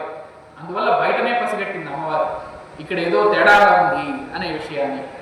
వెంటనే ఏం చేసింది, ఆ ద్వారపాలకులు ఎవరు కూడా అమ్మవారికి నమస్కరిద్దామా వద్దా అనేటటువంటి సంశయంలో పడిపోగా వాళ్ళ అవస్థను గమనించింది అమ్మవారు. ఇక లోపలికి వెళ్ళడం మొదలుపెట్టింది. అంతా కూర్చొని ఉన్నారు. ఇంద్రుడు, వరుణుడు, వాయువు, అగ్ని, మరుత్తులు, యక్షులు, చారణులు, కిన్నరులు, సిద్ధులు, కింపురుషులు మొదలైనటువంటి దేవతా జాతులు, దేవర్షులు, బ్రహ్మర్షులు, రాజర్షులు, మునులు, మంత్రద్రష్టలు, వీళ్ళందరూ ఒకవైపు, శాస్త్ర పండితులంతా ఒకవైపు, ఋత్విక్కులంతా హోమాలను జరిపిస్తూ ఉన్నారు. ఒక పక్క అదే సభలోనే బ్రహ్మ ఉన్నాడు, విష్ణువు ఉన్నాడు. ఈ విధంగా బ్రహ్మ విష్ణువు ఇద్దరు కూడా అక్కడ ఉండగా అక్కడ ఆ సభనంతా కూడా అమ్మవారు చూసి వెళ్ళింది. వీళ్ళందరూ కూడా ఇంద్రాది దేవతలంతా కూడా సాక్షాత్తుగా పరమేశ్వరుడి భార్య అయినటువంటి సతీదేవి వచ్చింది కదా, దక్ష ప్రజాపతి కూతురు వచ్చింది కదా అని కనీసం లేచి నిలబడము లేదు, కనీసం మనసులో కూడా నమస్కారం చేయలేదండి. ఆ దక్ష ప్రజాపతికి భయపడి అంతలా అతను బాగా అధికారంలో పెట్టి వాళ్ళందరినీ కూడా భయపెట్టి ఉన్నాడు ఆ దేవతలను. అంచేత ఇంద్రాది దేవతలందరూ కూడా కనీసం మనసులో కూడా నమస్కరించలేదు అమ్మవారికి. సాక్షాత్తుగా అమ్మవారు వస్తే నమస్కరించకపోవడం ఏమిటండి? ఒక్కోసారి పరిస్థితులు ఆ విధంగా ప్రభావితం చేస్తాయి. అంచేత ఆ ఇంద్రుడు మొదలైనటువంటి దేవతలందరూ కూడా చూస్తూ ఉండగా అప్పుడు తన తల్లి మాత్రం, అంటే ఆ సతీదేవి యొక్క తల్లి దక్ష ప్రజాపతి భార్య అయినటువంటి వీరిని, ఆవిడ ఒక్కటి ఎంతైనా తల్లి ప్రేమ కదా, ఆ చిన్న కూతురి వేళ వచ్చింది అని ఆ చిన్న కూతురిని రామ్మ సతీదేవి ఎలా ఉన్నామని పలకరించి ఆవిడను చేరదీసింది. తన తోబుట్టువులందరూ కూడా అక్క బాగున్నావానని, ఆ సతీదేవిని చెల్లి బాగున్నావానని విచారణ చేస్తూ ఆమెను దగ్గరికి తీసుకుని ఆహ్వానించారు. అప్పుడు ఈ సతీదేవి యాగాన్ని జరిపిస్తూ ఉన్నటువంటి దక్ష ప్రజాపతిని చూసి విధంగా అంటూ, నాన్నగారు మీరిదంతా కూడా ఎందుకోసం చేస్తూ ఉన్నారో నాకు తెలుసు. సాక్షాత్తుగా ఆ పరమేశ్వరుడు పరంధాముడైనటువంటి శివుడికి వ్యతిరేకంగా మీరు యాగం చేస్తారా? ఆయన ఎవరు గనక? సాక్షాత్తు మీ కూతురునైనటువంటి నాకు భర్త. అది మాత్రమే కాదు, ఆయనను కేవలంగా ఒక అల్లుడిగానో లేదా ఒక మానవ సంబంధంతో చూసేటటువంటి ప్రయత్నం చేస్తూ ఉన్నారు మీరు. కానీ ఆయన ఈ లోకాలన్నింటినీ కూడా సృష్టించి పోషించి లయం చేసేటటువంటి ఒక గొప్ప శక్తి, ఆ పరబ్రహ్మ స్వరూపం ఆయనే. అటువంటి పరమేశ్వరుడికి వ్యతిరేకంగానే మీరు యాగం చేస్తూ ఉన్నది. ఆ పరమేశ్వరుడు ఎటువంటి వాడు? రోజు కూడా 100 తప్పుడు మాటలు మాట్లాడేటటువంటి వాడు కూడా ఒక్కసారి కనీసం తెలియకుండా శివ శివ అని అన్నంత మాత్రం చేతనే వాడిని పవిత్రుని చేసి వాడికి ఎన్నో సంపదలను ప్రసాదిస్తాడు కదా.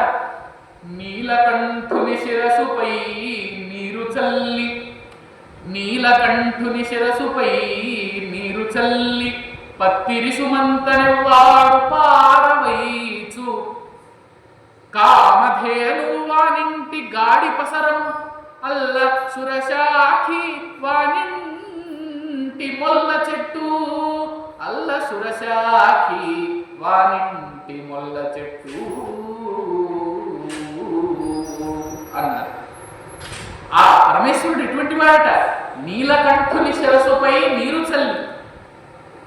నీలకంఠుడైనటువంటి ఆ పరమేశ్వరుడి శిరస్సు మీద అలా దూరం నుంచి కొంత నీళ్ళు ఇలా చల్లేమనుకోండి, కేవలం ఆ నీలకంఠుని యొక్క శిరస్సు మీద అలా నీళ్లు అంత దూరం నుంచి చల్లేమనుకోండి, పాపం ఏదో నా బిడ్డ ఆఫీసుకు వెళుతూ కాస్త సమయం లేకుండా దూరం నుంచే అలా సమర్పించాడు కదా నీళ్లు, కాబట్టి ఇతన్ని నేను అనుగ్రహించేస్తానని ఆ మాత్రం దానికి సంతోషపడిపోతాడట శివుడు. పత్తిరి సుమంతనెవ్వాడు పారవైచు. ఏదో చాలా ముఖ్యమైనటువంటి కార్యం మీద బయటికి వెళుతూ ఉన్నాం అనుకోండి, గుడికి ఆగి వెళ్ళేటటువంటి అవకాశం లేకపోయినా దూరం నుంచే కొంత పత్రి, ఏ బిల్వపత్రాలు మొదలైనటువంటి పత్రాలను తీసుకుని ఆకులను తీసుకుని అలా దూరం నుంచే శివుడి మీదకి విసిరేసినా కూడా ఆయన దానికే సంతోషించి, ఓహో నా భక్తుడు సమయం లేకపోవడం వలన, అంత సమయం లేని సందర్భంలో కూడా నన్ను గురించి నా కోసం బిల్వార్చన చేస్తూ ఉన్నాడే దూరం నుంచి, కాబట్టి ఇతన్ని నేను అనుగ్రహించేస్తాను అని అంత వేగంగా ఆయన కరుణించేస్తాడట. అటువంటి పరంధాముడు ఇంకెక్కడన్నా ఉంటాడా? అందుకే పరమేశ్వరుడు ఏమంటారంటే ఆశుతోషుడు అని అంటారు. ఆశుతోషుడు అంటే ఏమిటయ్యా అంటే, ఆశు అంటే వెంటనే, అప్పటికప్పుడే, తోషము అంటే సంతోషం, ఆనందం, అప్పటికప్పుడే వెంటనే ఆనందపడిపోయేటటువంటి స్వభావం కలవాడు కాబట్టే పరమేశ్వరుణ్ణి ఆశుతోషుడు అని అంటారు. ఆ ఆశుతోషుడైనటువంటి పరమేశ్వరుడు నీకు అల్లుడయ్యాడు, మర్చిపోయావా? సాక్షాత్తుగా ఆ పరంధాముడే నీకు అల్లుడవగా ఇంకా నీకు ఏం కావాలయ్యా నాన్నగారు, మీకు ఏం కావాలి? అటువంటి మీ అల్లుడికి, పరంధాముడైనటువంటి పరమేశ్వరుడికి వ్యతిరేకంగా మీరు యజ్ఞం చేస్తారా? అరుద్రయాగం అని దానికి పేరు పెడతారా? ఈ వీళ్ళందరూ వచ్చి యజ్ఞంలో పాల్గొంటారా అని అంటూ ఆ పరమేశ్వరుడు లేనటువంటి ఈ యజ్ఞాన్ని మీరు వెంటనే ఆపేయండి అని ఆ దక్షుడికి హితవు పలికింది అమ్మవారు. కానీ వెంటనే దక్షుడు ఏం చేశాడట? లేచి హుంకరించి ఎవరు కూతురువా ఇంకేమన్నా? నాకు ఇక కూతురులు ఎవరు లేరు, ఎందుకంటే నేను నిచ్చి పెళ్లి చేసేసాను, నీ గోత్రం మారిపోయింది, ఇంటి పేరు మారిపోయింది, వంశము మారిపోయింది, ఇక నీకు నాకు ఎటువంటి సందర్భం లేదు, ఎటువంటి సంబంధం లేదు, కావున నువ్వు చెప్పేవి ఏమి కూడా ఎవరు వినవలసినటువంటి అవసరం లేదు. ఆ పరమేశ్వరుడు ఎటువంటి వాడు, కనీసం నేను వస్తే లేచి నిలబడలేదు మొన్న సభలో. అటువంటి వాడు మామగారు ప్రజాపతి అయినటువంటి నన్ను కనీసం మామగారు బాగున్నారా అని కూడా అడగలేదు. కనీసం టెన్షన్ లేకుండా పెన్షన్ పుచ్చుకుంటున్నారా అని కూడా అడగలేదు. అటువంటి ఆ పరమేశ్వరుడు ఎప్పుడు కూడా ఏ నగా నట్రా ధరించడు, ఓ మంచి పలుకుండదు, ఒక మంచి వేషధారణ ఉండదు. ఎప్పుడు చూడు ఆ పురలమాలను ధరించి తిరుగుతూ ఉంటాడు, శ్మశానంలో తిరుగుతూ ఉంటాడు. ఇలా తిట్టకుండా తన కూతురి ముందు తన భర్తను అవమానించడం ప్రారంభించాడు దక్ష ప్రజాపతి. కానీ ఇంతకుముందే మనం చెప్పుకున్నాం కదా, ఆ నిందలన్నీ కూడా ఆయన పాలిటి స్థుతులే. అటువంటి ఆ పరంధాముని నిందించడం ప్రారంభించినప్పుడు ఒక శాస్త్రం ఉన్నదండి. పరంధాముని పరమేశ్వరుని ఎవరైతే నిందిస్తారో అటువంటి వాళ్ళ నాలుకను కోయాలి అని శాస్త్రం. లేదా ఆ శక్తి లేనప్పుడు వాళ్ళకు వాళ్లే అన్న ఆ నిందను వినకుండా వెంటనే అంతమైపోవాలి. ఇక్కడేమో అమ్మవారు తన సంకల్పం చేత ఆ దక్షుడి నాలుకను కోసేయగలదు, కానీ అక్కడ తండ్రి అనేటటువంటి సంబంధం ఇంకా పోలేదు కదా. అంచేత ఏం చేస్తోంది అమ్మవారు, ఆ తండ్రి అనేటటువంటి సంబంధాన్ని వదులుకోలేదు, ఆయనను శిక్షించడం లేదు.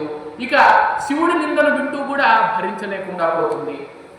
అందువలన అప్పుడు వెంటనే నాన్నగారు మీరిలా చేయడం చాలా తప్పు అని ఎంత వారిస్తూ ఉన్నా కూడా ఆ దక్షుడు మానకుండా ఆ శివుడిని తిడుతూనే ఉన్నాడు. ఇక అమ్మవారు చేసేదేమీ లేక తన కాలి బొటన వేలుతో భూమిని ఒక్కసారిగా ఇలా చరిచింది, వెంటనే గీసింది.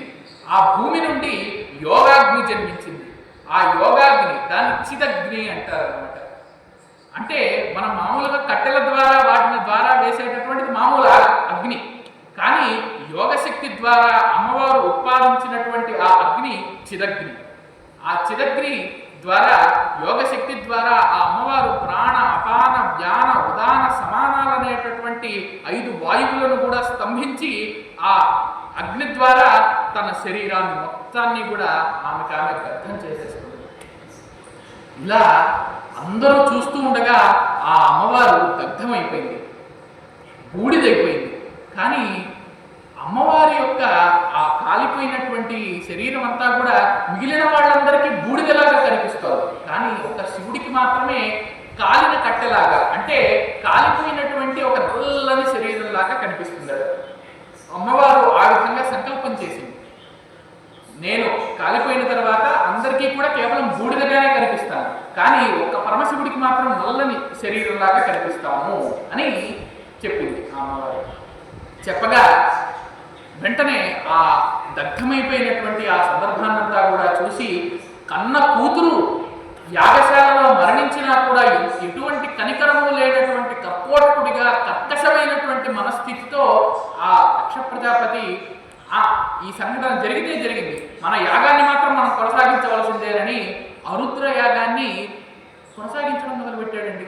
మరి ఎంత ఘోరమైనటువంటి మనస్సు కాకపోతే, కన్న కూతురు మరణించిందనేటటువంటి బుద్ధి కూడా లేకుండా, ఒక బాధ కూడా లేకుండా, ఒక హృదయమే లేకుండా ఉండేటటువంటి ఒక దుర్మార్గుడు దక్ష ప్రజాపతి అని ఆ రోజు అందరూ కూడా చాలా మంది అనుకున్నారు. కానీ ఏం చేస్తాం, ఆ దక్ష ప్రజాపతికి భయపడి ఎవ్వరు దేవతలు కానీ ఋషులు కానీ వీళ్ళెవ్వరూ కూడా మాట్లాడలేకపోయారు. ఇక బ్రహ్మ విష్ణువు ఈ ఇద్దరు కూడా అమ్మవారు దగ్ధం అయిపోతూ ఉండగానే, నాయన ఇదేది కూడా సరైనటువంటి పద్ధతిగా జరగడం లేదు, కాబట్టి నేను బయలుదేరుతూ ఉన్నాను అని బ్రహ్మగారు ముందుగానే బయలుదేరడం మొదలుపెట్టారు చెప్పి. ఈ లోపల విష్ణువు ఏ సమయంలో అంతర్ధానం అయిపోయాడో ఎవరికీ తెలియదు. ఈ విధంగా సంఘటన జరగంగానే ఆయన కూడా అంతర్ధానం అయిపోయాడు, ఎవరికి కనిపించకుండా పోయాడు వేదిక మీద. కాబట్టి ఎవరున్నా కూడా లేకపోయినా కూడా నాకు ఎటువంటి ఇబ్బంది లేదు. మీలో కూడా ఎవరన్నా ఉండాలనుకుంటే ఉండండి, ఎవరు లేకుండా ఉండాలనుకుంటే లేకుండా ఉండాలనుకునే వాళ్ళందరూ కూడా వెళ్ళిపోండి, ఎటువంటి వాళ్ళు అవసరం లేదు అని దక్ష ప్రజాపతి ప్రకటించాడు. ఉండేటటువంటి వాళ్ళతోనే అంగరంగ వైభవంగా నేను నా యొక్క అరుద్రయాగాన్ని జరిపిస్తాను అని ఘోషించాడు దక్ష ప్రజాపతి యాగశాలలో. వెంటనే కొంతమంది ఏమో వ్యాసుడు మొదలైనటువంటి వాళ్ళందరూ కూడా అక్కడి నుండి వెళ్ళిపోవడం మొదలుపెట్టారు. ఎందుకంటే రుద్రుడు లేనటువంటి ఆ యాగం ఒక యాగమా? అయినానండి ఇదంతా కూడా కేవలం దక్షుని యొక్క అజ్ఞానం. ఏమిటంటే రుద్రుడు లేకుండా యాగం చేస్తాను అని ఆయన సంకల్పించాడు కదా. అసలు యాగ స్వరూపమే రుద్రుడు. రుద్రుడంటేనే యజ్ఞము, యజ్ఞ స్వరూపమే రుద్రుడు. అందుకనే కదా ఆయన యజ్ఞ పురుషుడు అని పిలుస్తాము. అంచేత యాగం జరిగినప్పుడు ప్రత్యేకంగా రుద్రుడిని ఆహ్వానించవలసినటువంటి అవసరం లేదు, ప్రత్యేకంగా శివుణ్ణి ఆహ్వానించవలసినటువంటి అవసరం లేదు. ఎందుకంటే ఆ యజ్ఞంలోనే రుద్రుడు ఉంటాడు, యజ్ఞంలోనే యజ్ఞ స్వరూపమే ఆయన. కాబట్టి ఆయన ఆహ్వానించినా ఆహ్వానించకపోయినా రుద్రుడు అక్కడ ఉండి తీరతాడు అని శాస్త్రం. కానీ దక్ష ప్రజాపతి అజ్ఞానంతో ఈ విధంగా పనులు చేస్తున్నాడు కదా. అంచేత ఈ చిన్నపాటి సత్యాన్ని ఆయన గ్రహించలేకపోయాడు. కేవలం రుద్రుడి మీద ఉండేటటువంటి ద్వేషం ద్వారా. అప్పుడు అక్కడ ఉండేటటువంటి దేవతలు వీళ్ళందరూ కూడా ఏం చేశారు, కొంతమంది ఏమో దక్ష ప్రజాపతికి భయపడి అక్కడే ఉండిపోయారు. కొంతమంది ఋషులు వీళ్ళందరూ కూడా ఆ సంఘటన నుంచి వెలువడి బయటకు వచ్చేసారు. ఇంకా కొంతమంది ప్రమథగణాలు ఉన్నారు, అమ్మవారితో పాటు వచ్చారు కదా. ఆ అమ్మవారి అక్కడికి వెళుతూ ఉన్నారంటే అమ్మవారిని సేవించుకోవడం ఎవరికి ఇష్టం ఉండదండి. అందువల్ల శివుడు అమ్మవారిని పంపించమన్నప్పుడు నందీశ్వరుడు మొదలైనటువంటి ప్రమథగణాలంతా కూడా భారీ సంఖ్యలో వెళ్ళాయి అమ్మవారికి కాపలాగా. మరి అమ్మవారు కానీ అయ్యవారు కానీ ఎక్కడికైనా వెళుతున్నప్పుడు బాగా వారిని సేవించుకోవాలని ఆ ప్రమథగణాలంతా కూడా ఇష్టపడతాయి కదా. అందులోనూ అయ్యవారి మీద భక్తి కంటే అమ్మవారి మీద వాళ్ళకి విశేషమైనటువంటి భక్తి. అంతే కదండి. మనం ప్రపంచంలో కూడా అమ్మతో ఉండేటటువంటి ఆ చనువు కానీ, అమ్మతో మనకు చనువు ఉంటుంది, నాన్నగారి పట్ల గౌరవం ఉంటుంది. అదేవిధంగా అమ్మతో మనం ఎక్కడికన్నా కూడా బయటికి వెళ్ళాలంటే ఎంతో ఇష్టపడతారు కదా పిల్లలందరూ కూడా. అంచేత ఈ ప్రమథులందరూ కూడా అమ్మవారికి పుత్రులే. అందువలన శివుడు అమ్మవారిని దక్ష యజ్ఞానికి తీసుకువెళ్ళండి అని చెప్పినప్పుడు ఈ నందీశ్వరుడు మొదలైనటువంటి వాళ్ళు ప్రమథులు, అదేవిధంగా చిలికత్తులు వీళ్ళందరూ కూడా ఏం చేశారు, ఆ అమ్మవారితో పాటు కాపలాగా వెళ్ళారు. మరి అమ్మవారు దగ్ధమైపోయింది. దక్ష ప్రజాపతి ఏమో ఇలా శివనింద చేస్తూ ఉన్నాడు. అప్పుడు ఆ ప్రముఖులందరూ కూడా ఊరికే ఉన్నారా? వెంటనే ఆ దక్ష ప్రజాపతిని మిగిలినటువంటి దేవతలను వాళ్ళందరి మీదకి తిరగబడ్డారు ఈ ప్రముఖులు. కానీ వెంటనే అక్కడ భృగు మహర్షి ఉన్నాడు. ఓహో, గడ్డని నిమురుకుంటూ దక్ష ప్రజాపతి నువ్వేమీ ఇబ్బంది పడకు, వెంటనే ఈ ప్రమథగణాలందరినీ కూడా చితగ్గొట్టేసేటటువంటి ఒక దేవతా సమూహాన్ని నేను యజ్ఞం ద్వారా నిర్మిస్తాను. ఆ యజ్ఞం నుంచి ఋభువులు అనేటటువంటి పేరు కలిగినటువంటి దేవతలను ఆ భృగు మహర్షి ఉద్భవింపజేశాడు. ఆ దేవతల పేరేమిటి? ఋభువులు అన్నమాట. ఆ ఋభువులు ఏం చేశారు? మహాశక్తివంతులైనటువంటి వాళ్ళు ఆ ఋభువులు. ఆ ఋభువులు వెంటనే వచ్చి ఈ ప్రమథగణాలందరినీ కూడా చనిపోయేలాగా అంత దెబ్బ కొట్టారు. సామాన్యంగా జరగలేదు అక్కడ యుద్ధం. ఈ ప్రమథులందరూ కూడా పిండి పిండి అయిపోయారు వాళ్ళ చేతులు. వెంటనే అలా కుంటుకుంటూ పాక్కుంటూ ఎలాగో తిరిగి కైలాసానికి చేరుకున్నారు. వాళ్ళంతా చేరి శివుడికి జరిగినదంతా నివేదించారు. స్వామి, ఎంతో పెద్ద అనర్థం జరిగిపోయింది, అమ్మవారు దహించుకుపోయింది, మిమ్మల్ని శివుడైనటువంటి పరంధాముడైనటువంటి మీ యొక్క నిందన చేశాడు ఆ దక్ష ప్రజాపతి. అమ్మవారు దాన్ని తట్టుకోలేక తనను తానే దహించుకుపోయి చిరగ్నిలో లీనమైపోయింది, బూడిదైపోయింది, మీరేదో ఒకటి చెయ్యాలి ఇప్పుడు అనగానే శివుడికి అంతవరకు ఎప్పుడూ కోపం రాలేదండి. కానీ ఆ ఒక్కసారి అమ్మవారు కదా, అమ్మవారి విషయంలో ఆయనకు ఎక్కడ లేని కోపం వచ్చింది. ఆ కోపంతో ఆయన ఏం చేశాడు, వెంటనే ఒక్క తాండవం చేయడం ప్రారంభించాడు. అద్భుతమైనటువంటి తాండవం చేస్తూ కైలాసం మొత్తం కూడా కంపించిపోయేలాగా, ప్రపంచం అంతా కూడా వణికిపోయేలాగా, సప్త సాగరాలన్నీ కూడా కదిలిపోయే విధంగా, ఉప్పొంగిపోయే విధంగా, పర్వతాలన్నీ కూడా పిండి కొట్టుకుపోయేలాగా ఆయన తాండవం చేయడం మొదలుపెట్టాడు. ఆ తాండవం చేస్తూ ఒక్కసారిగా ఏం చేశాడు, ఆయనకు జటాజుటాలు ఉంటాయి కదా, ఆ జటాజుటాల్లోంచి ఒక జటను పీకి నేల మీదకు విసిరివేశాడు. జడకు చూడండి, రెండు అంచులు ఉంటాయి, అంటే ఒకటి మూలము, ఇంకొకటి అంచు. నిజానికి రెండు కూడా అంచులే. ఆ ఒక జడను పీకి వాళ్ళు ఏం చేశారు, ఆయన ఆ పరమేశ్వరుడు భూమి మీద కొట్టాడు. వెంటనే ఆ జడ నుంచి మహాభయంకరమైనటువంటి ఆకారంతో ఆకాశాన్ని తాకేంత విధంగా వీరభద్రుడు జన్మించాడు. ఆ వీరభద్రుడు ఎలా ఉన్నాడు, పోతన గారు అద్భుతంగా రాశారు. అభ్రమల్లిహాదభ్ర విభ్రమాభ్రభ్రమ కృన్నీల దీర్ఘ శరీరమర, అభ్రమల్లిహాదభ్ర విభ్రమాభ్రభ్రమ కృన్నీల దీర్ఘ శరీరమర, ప్రజ్వల జ్వలన దీప్త జ్వాలికా జాల జాజ్వల్యమాన కేశములు మెరయ చండ దిగ్వేదండ శుండాపదోర్దండ సాహస్రధృతి హేతి సంఘమొప్ప వీక్షణత్రయలోక వీక్షణ ద్యుతిలోక వీక్షణతతి దుర్నిరీక్షముగను క్రకచ కఠిన కరాళ దంష్ట్రలు వెలుంగ ఘన కపాలస్థి వనమాలికలుదనర అఖిల లోక భయంకరుడగుచు వీరభద్రుడు దయించే మారట రుద్రుడగుచు. వీరభద్రుడు ఎలా ఉన్నాడట? నల్లని ఆకారంతో ఉన్నాడట. అభ్రం విహ అదభ్ర విభ్రమ అభ్రభ్రమ. అభ్రము అనంటే ఆకాశం. ఆ ఆకాశాన్ని నాకే విధంగా, ఆకాశాన్ని తాకే విధంగా అంత ఎత్తుగా ఉన్నాడట. ఆయనకు సాహస్రధృతి హేతి సంఘమొప్ప. ఆయనకు ఆ 1000 చేతులు ఉన్నాయట. ఆ 1000 చేతులలో ఒక్కొక్క చేతిలో శూలము, ఖడ్గము, చక్రము, గండ్రగొడ్డలి, పాశము, అంకుశము, ఇలా అనేక ఆయుధాలు వేల సంఖ్యలో ధరించి ఉన్నాడట ఆయన. అదేవిధంగా ఆయన కళ్ళు ఉన్నాయి. ఆ కళ్ళు ఇక్కడి నుంచి ఇంత దూరం ఉన్నాయట. ఆ కళ్ళు ఎలా ఉన్నాయట? ఆ కళ్ళ నుంచి నిప్పులు కక్కేలాగా భయంకరమైనటువంటి జ్వాలలు బయటికి వస్తూ ఉన్నాయట. అంత ఆగ్రహోదగ్రుడై మండిపోతూ ఉన్నాడట వీరభద్రుడు. అభ్రలిహాదభ్ర విభ్రమాభ్రభ్రమకృ నీల దీర్ఘ శరీరం అమర ప్రజ్వల జ్వలన దీప్తజ్వాలికాజాల జాజ్వల్యమాన కేశములు మెరయ. ఆ కేశములు, ఆయనకు ఉండేటటువంటి జటాజుటాలు ఎలా ఉన్నాయట? జడలన్నీ కూడా భగ భగ భగ మండిపోయేటటువంటి అగ్నిజ్వాలలాగా అన్ని దిక్కులకు కూడా వ్యాపించేటటువంటి పెద్ద పెద్ద జడలు కలిగినటువంటి విధంగా ఆయన యొక్క జటాజుటాలన్నీ కూడా భాషములతో జాజ్వల్యమానంగా ఉన్నాయట ఆ వీరభద్రుడికి. చండ దిగ్వేదండ శుండాభ దొర్దండ సాహస్రధృతి హేతి సంఘమొప్ప. ఆ వీరభద్రుడి యొక్క చేతులు ఎలా ఉన్నాయట? ఐరావతం తొండాలు ఉంటాయే, ఆ తొండము కంటే కూడా ఒక్కొక్కటి కూడా అంత పొడవుగా ఐరావతం యొక్క తొండాలనే మించిపోయే విధంగా అంత బలిష్టంగా, అంత దీర్ఘంగా ఉన్నాయట ఒక్కొక్క చెయ్యి కూడా. అలా 1000 చేతులు ఉన్నాయట. ఆ 1000 చేతులలో కూడా ఆయన అనేక ఆయుధాలు ధరించి ఉన్నాడు. వీక్షణత్రయలోక వీక్షణ ద్యుతిలోక వీక్షణత దుర్నిరీక్షముగను. చూచేటటువంటి వాళ్ళందరికీ కూడా ఆయన నుంచి వచ్చేటటువంటి ఆ కాంతి మిరుమిట్లు గొలిపి వాళ్ళ కళ్ళన్నీ కూడా ఆ ప్రకాశాన్ని తట్టుకోలేక మూసుకుపోతూ ఉన్నాయట. అటువంటి ఆకారంతో క్రకచ కఠిన కరాళ దంష్ట్రలు వెలుంగా. ఆయనకు కోరలున్నాయట, పళ్ళున్నాయట. అవి ఎలా ఉన్నాయి? క్రకచ కఠిన కరాళ దంష్ట్రలు. అవి పళ్ళలా లేవట, ఏవో గండ్ర గొడ్డళ్ళలాగా, ఏవో ఖడ్గాలలాగా అంతంత పొడవుగా, అంతంత కఠినంగా, అంతంత ప్రకాశవంతంగా ఉన్నాయట ఆ దంతాలన్నీ కూడా. క్రకచ కఠిన కరాళ దంష్ట్రలు వెలుంగా ఘన కపాలాస్థి వనమాలికలను దనరా. ఆయన మెడలో పుర్రెల మాలను ధరించి ఉన్నట్ట. ఆ పుర్రెలను చూస్తేనే ఎవరైనా సగం చచ్చిపోతారన్నారు. అంత ఘన కపాలాస్థి వనమాలికలను తనరా అఖిలలోక భయంకరుడగుచు వీరభద్రుడు దయించే మారట రుద్రుడగుచు.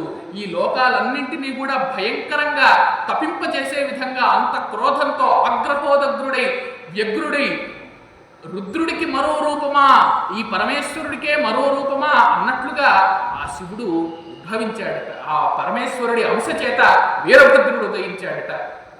మారట రుద్రుడగుచు అని అన్నారు. అంటే రుద్రుడికే మరో రూపంగా ఆ వీరభద్రుడు ఉదయించాడు.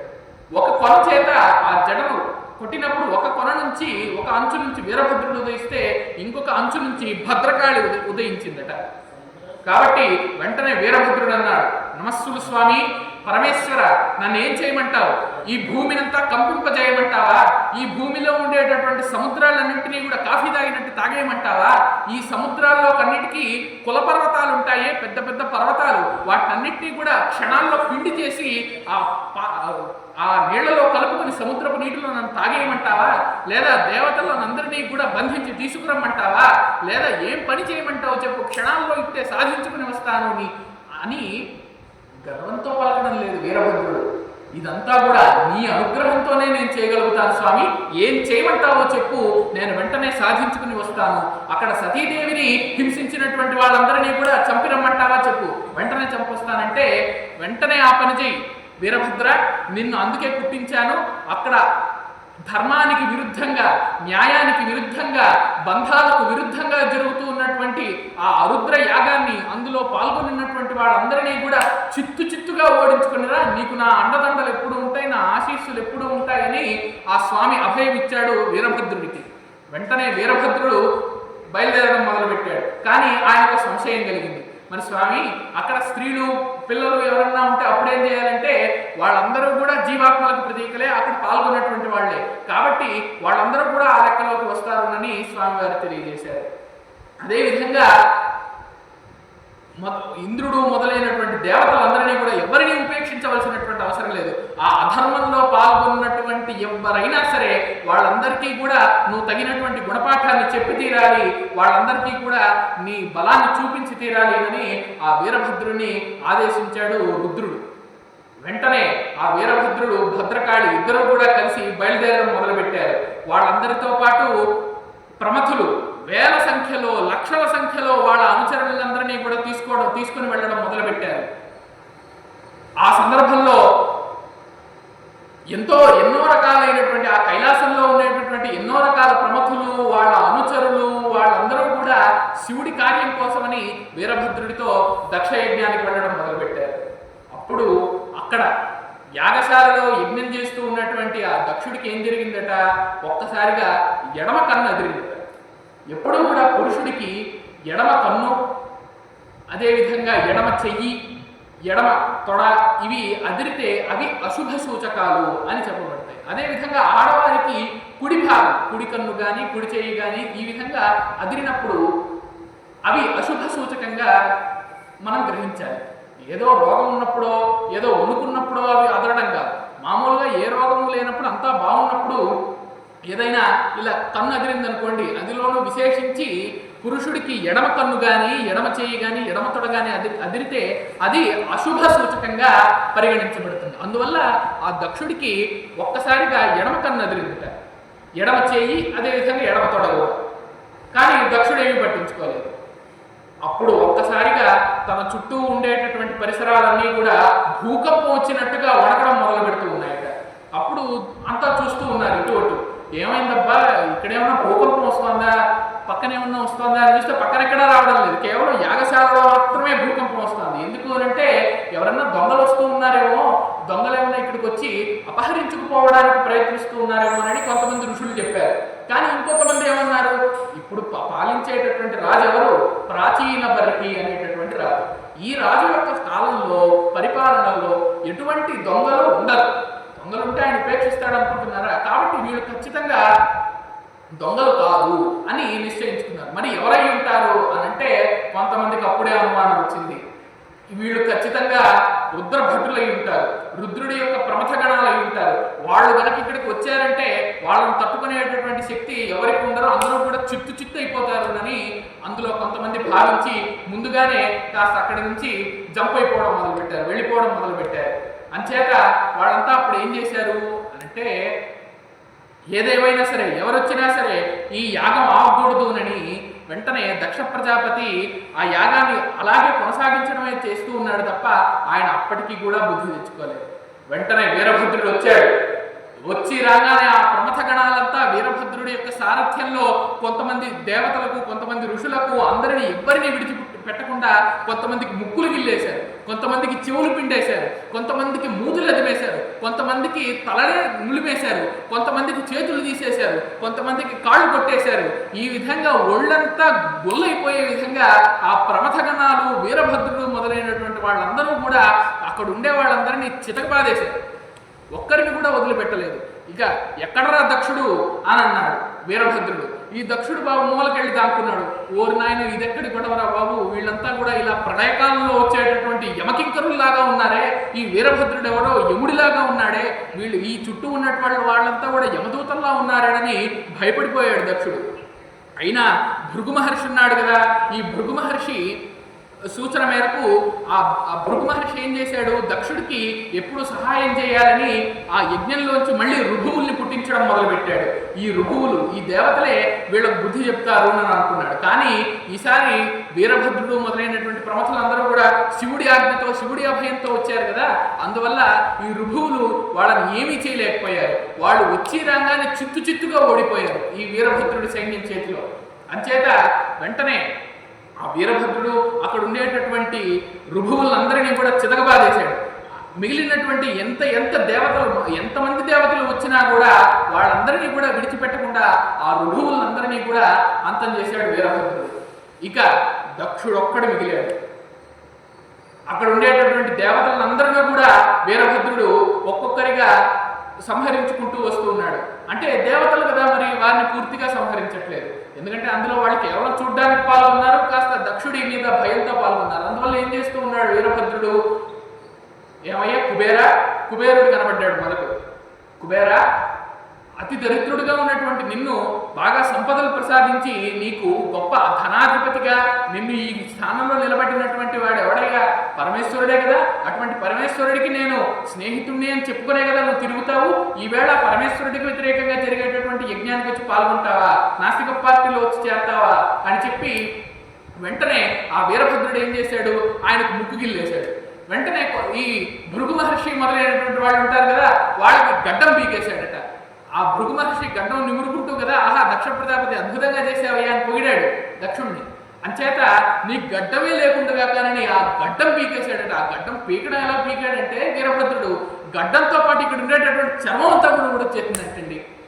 అంత రౌద్రావేశంతో పీకాడట. అదేవిధంగా మిగిలినటువంటి దేవతలు కొంతమందికి కళ్ళు నులిమేశాడు, కొంతమందికి అక్కడ సూర్యుడి యొక్క 12 మంది సూర్యులు కదా, మొత్తము 12 ఆదిత్యులు. అందులో ఒక సూర్యుడి పేరు పూషుడు అని. ఆ పూషుడు ఏం చేశాడట, దక్ష ప్రజాపతి శివుణ్ణి తిడుతున్నప్పుడు పళ్ళి కిలించాడట, నవ్వుతూ ఉన్నాడట. అందుకని శివుణ్ణి తిట్టేటప్పుడు నువ్వు పళ్ళి కిలిస్తావా అని వెంటనే మూతి మీద గుడ్డు గుద్దాడట వీరభద్రుడు. అప్పుడు ఆయన పళ్ళన్నీ రాలిపోయాయట. అదేవిధంగా అక్కడ ఉండేటటువంటి భగుడు అనేటటువంటి దేవతకు ఆ కళ్ళు పీకేశాడట వీరభద్రుడు. ఈ విధంగా ఒకటి కాదండి, అక్కడ ఉండేటటువంటి యజ్ఞానంతటినీ కూడా ధ్వంసం చేసేసాడట. అక్కడ ఉండేటటువంటి అగ్నిలోనే వీళ్ళ దేహాలన్నింటినీ కూడా దగ్ధం చేసేస్తూ ఉన్నట్ట. ఇక దక్షుడు ఒక్కడు మిగిలాడు. ఆ దక్షుణ్ణి గండ్రగొడ్డలు పుచ్చుకొని ఆ దక్షుడు ఏం చేశాడట, ముందు శివుడిని ప్రార్థించి శివుడి ద్వారానే ఒక గొడ్డల్ని ఆయుధంగా పొందాడు. ఆ గొడ్డల్ని ఇప్పుడు తీసుకుని వీరభద్రుడిని కొట్టడానికి ప్రయత్నిస్తున్నాడు. ఏమిటి, శివుడికి వ్యతిరేకంగా యజ్ఞం చేస్తూ శివుడిచ్చినటువంటి గండ్రగొడ్డల్ని వాడితే అది ఎందుకు పనిచేస్తుందండి? ఎప్పుడు కూడా దేవుడిచ్చినటువంటి వరాన్ని దేవుడికి అనుకూలంగా ఉపయోగించినప్పుడే అది పనిచేస్తుంది తప్ప లేకపోతే అది పనిచేయదు. కాబట్టి ఈ విషయాలన్నీ మన దక్ష ప్రజాపతికి తెలియదు కదా. అందుకని ఆయన ఏం చేశాడు, ఒకప్పుడు శివుడి ద్వారా శివుడిని ప్రార్థించి ఆయన పొందినటువంటి గండ్రగొడ్డల్ని ఉపయోగించి వీరభద్రుడిని కొట్టడానికి ప్రయత్నించాడు, నరకడానికి ప్రయత్నించాడు. కానీ అదేది వీరభద్రుడి మీద ప్రయోగింపబడలేదు, సఫలం కాలేదు. వెంటనే వీరభద్రుడు ఏం చేశాడు, దక్షుడిని పట్టుకుని ఆ గండ్రగొడ్డలు ఈయన చేతికి పుచ్చుకొని దక్ష ప్రజాపతి మెడ మీద 100 సార్లు కొట్టాడు. అయినా కూడా ఆయన తల తెగి పడ్డలేదు. ఇదేమిటండి, నేను వీరభద్రుడు అంతటి వాడిని, సాక్షాత్తు పరమేశ్వరుడి అంశతో పుట్టినటువంటి వాడిని, నేను ఇన్నిసార్లు కొడుతూ ఉన్నా కూడా ఆ దక్ష ప్రజాపతి యొక్క తల ఎందుకు తెగడం లేదంటే అప్పుడు ఆకాశవాణి చెప్పింది, దక్ష ప్రజాపతి తల అంత సులువుగా తెగదు. ఎందుకంటే యజ్ఞ పశువు కదా, ఆయనకు ఒక వరం ఉందిలేండి. అందువల్ల ఆ వరం చేత ఏమిటట, ఆ దక్ష ప్రజాపతి యొక్క తల అంత సామాన్యంగా తెగదు. కేవలం ఆయన యొక్క నవరంధ్రాలను మూసేసి యజ్ఞ పశువుని ఎలాగైతే బలిస్తారో అలా బలిస్తేనే ఆయన చంపగలరు. ఆయన చనిపోకముందు ఆయన యొక్క తలను మనం వేరు చేయలేము అని ఆకాశవాణి ద్వారా తెలుసుకున్నటువంటి వీరభద్రుడు ఏం చేశాడు, మనకు చూడండి, ఎక్కడైనా సరే బలిచ్చేటప్పుడు ఏదైనా జంతువుల్ని కొంతమంది నవరంధ్రాలను మూసేశాక ఆ తర్వాత దాన్ని బలిస్తూ ఉంటారు. అలాగా వీరభద్రుడు కూడా ఏం చేశాడు, ఆ దక్షుడికి నవరంధ్రాలను బట్టి మూసేశాడు. ఆయనకు 1000 చేతులు కదా, అందులో 9 చేతులు వాడి నవరంధ్రాలను కూడా మూసేసి అప్పుడు ఆయన చనిపోయేలా చేశాడు ఆ దక్షుడు.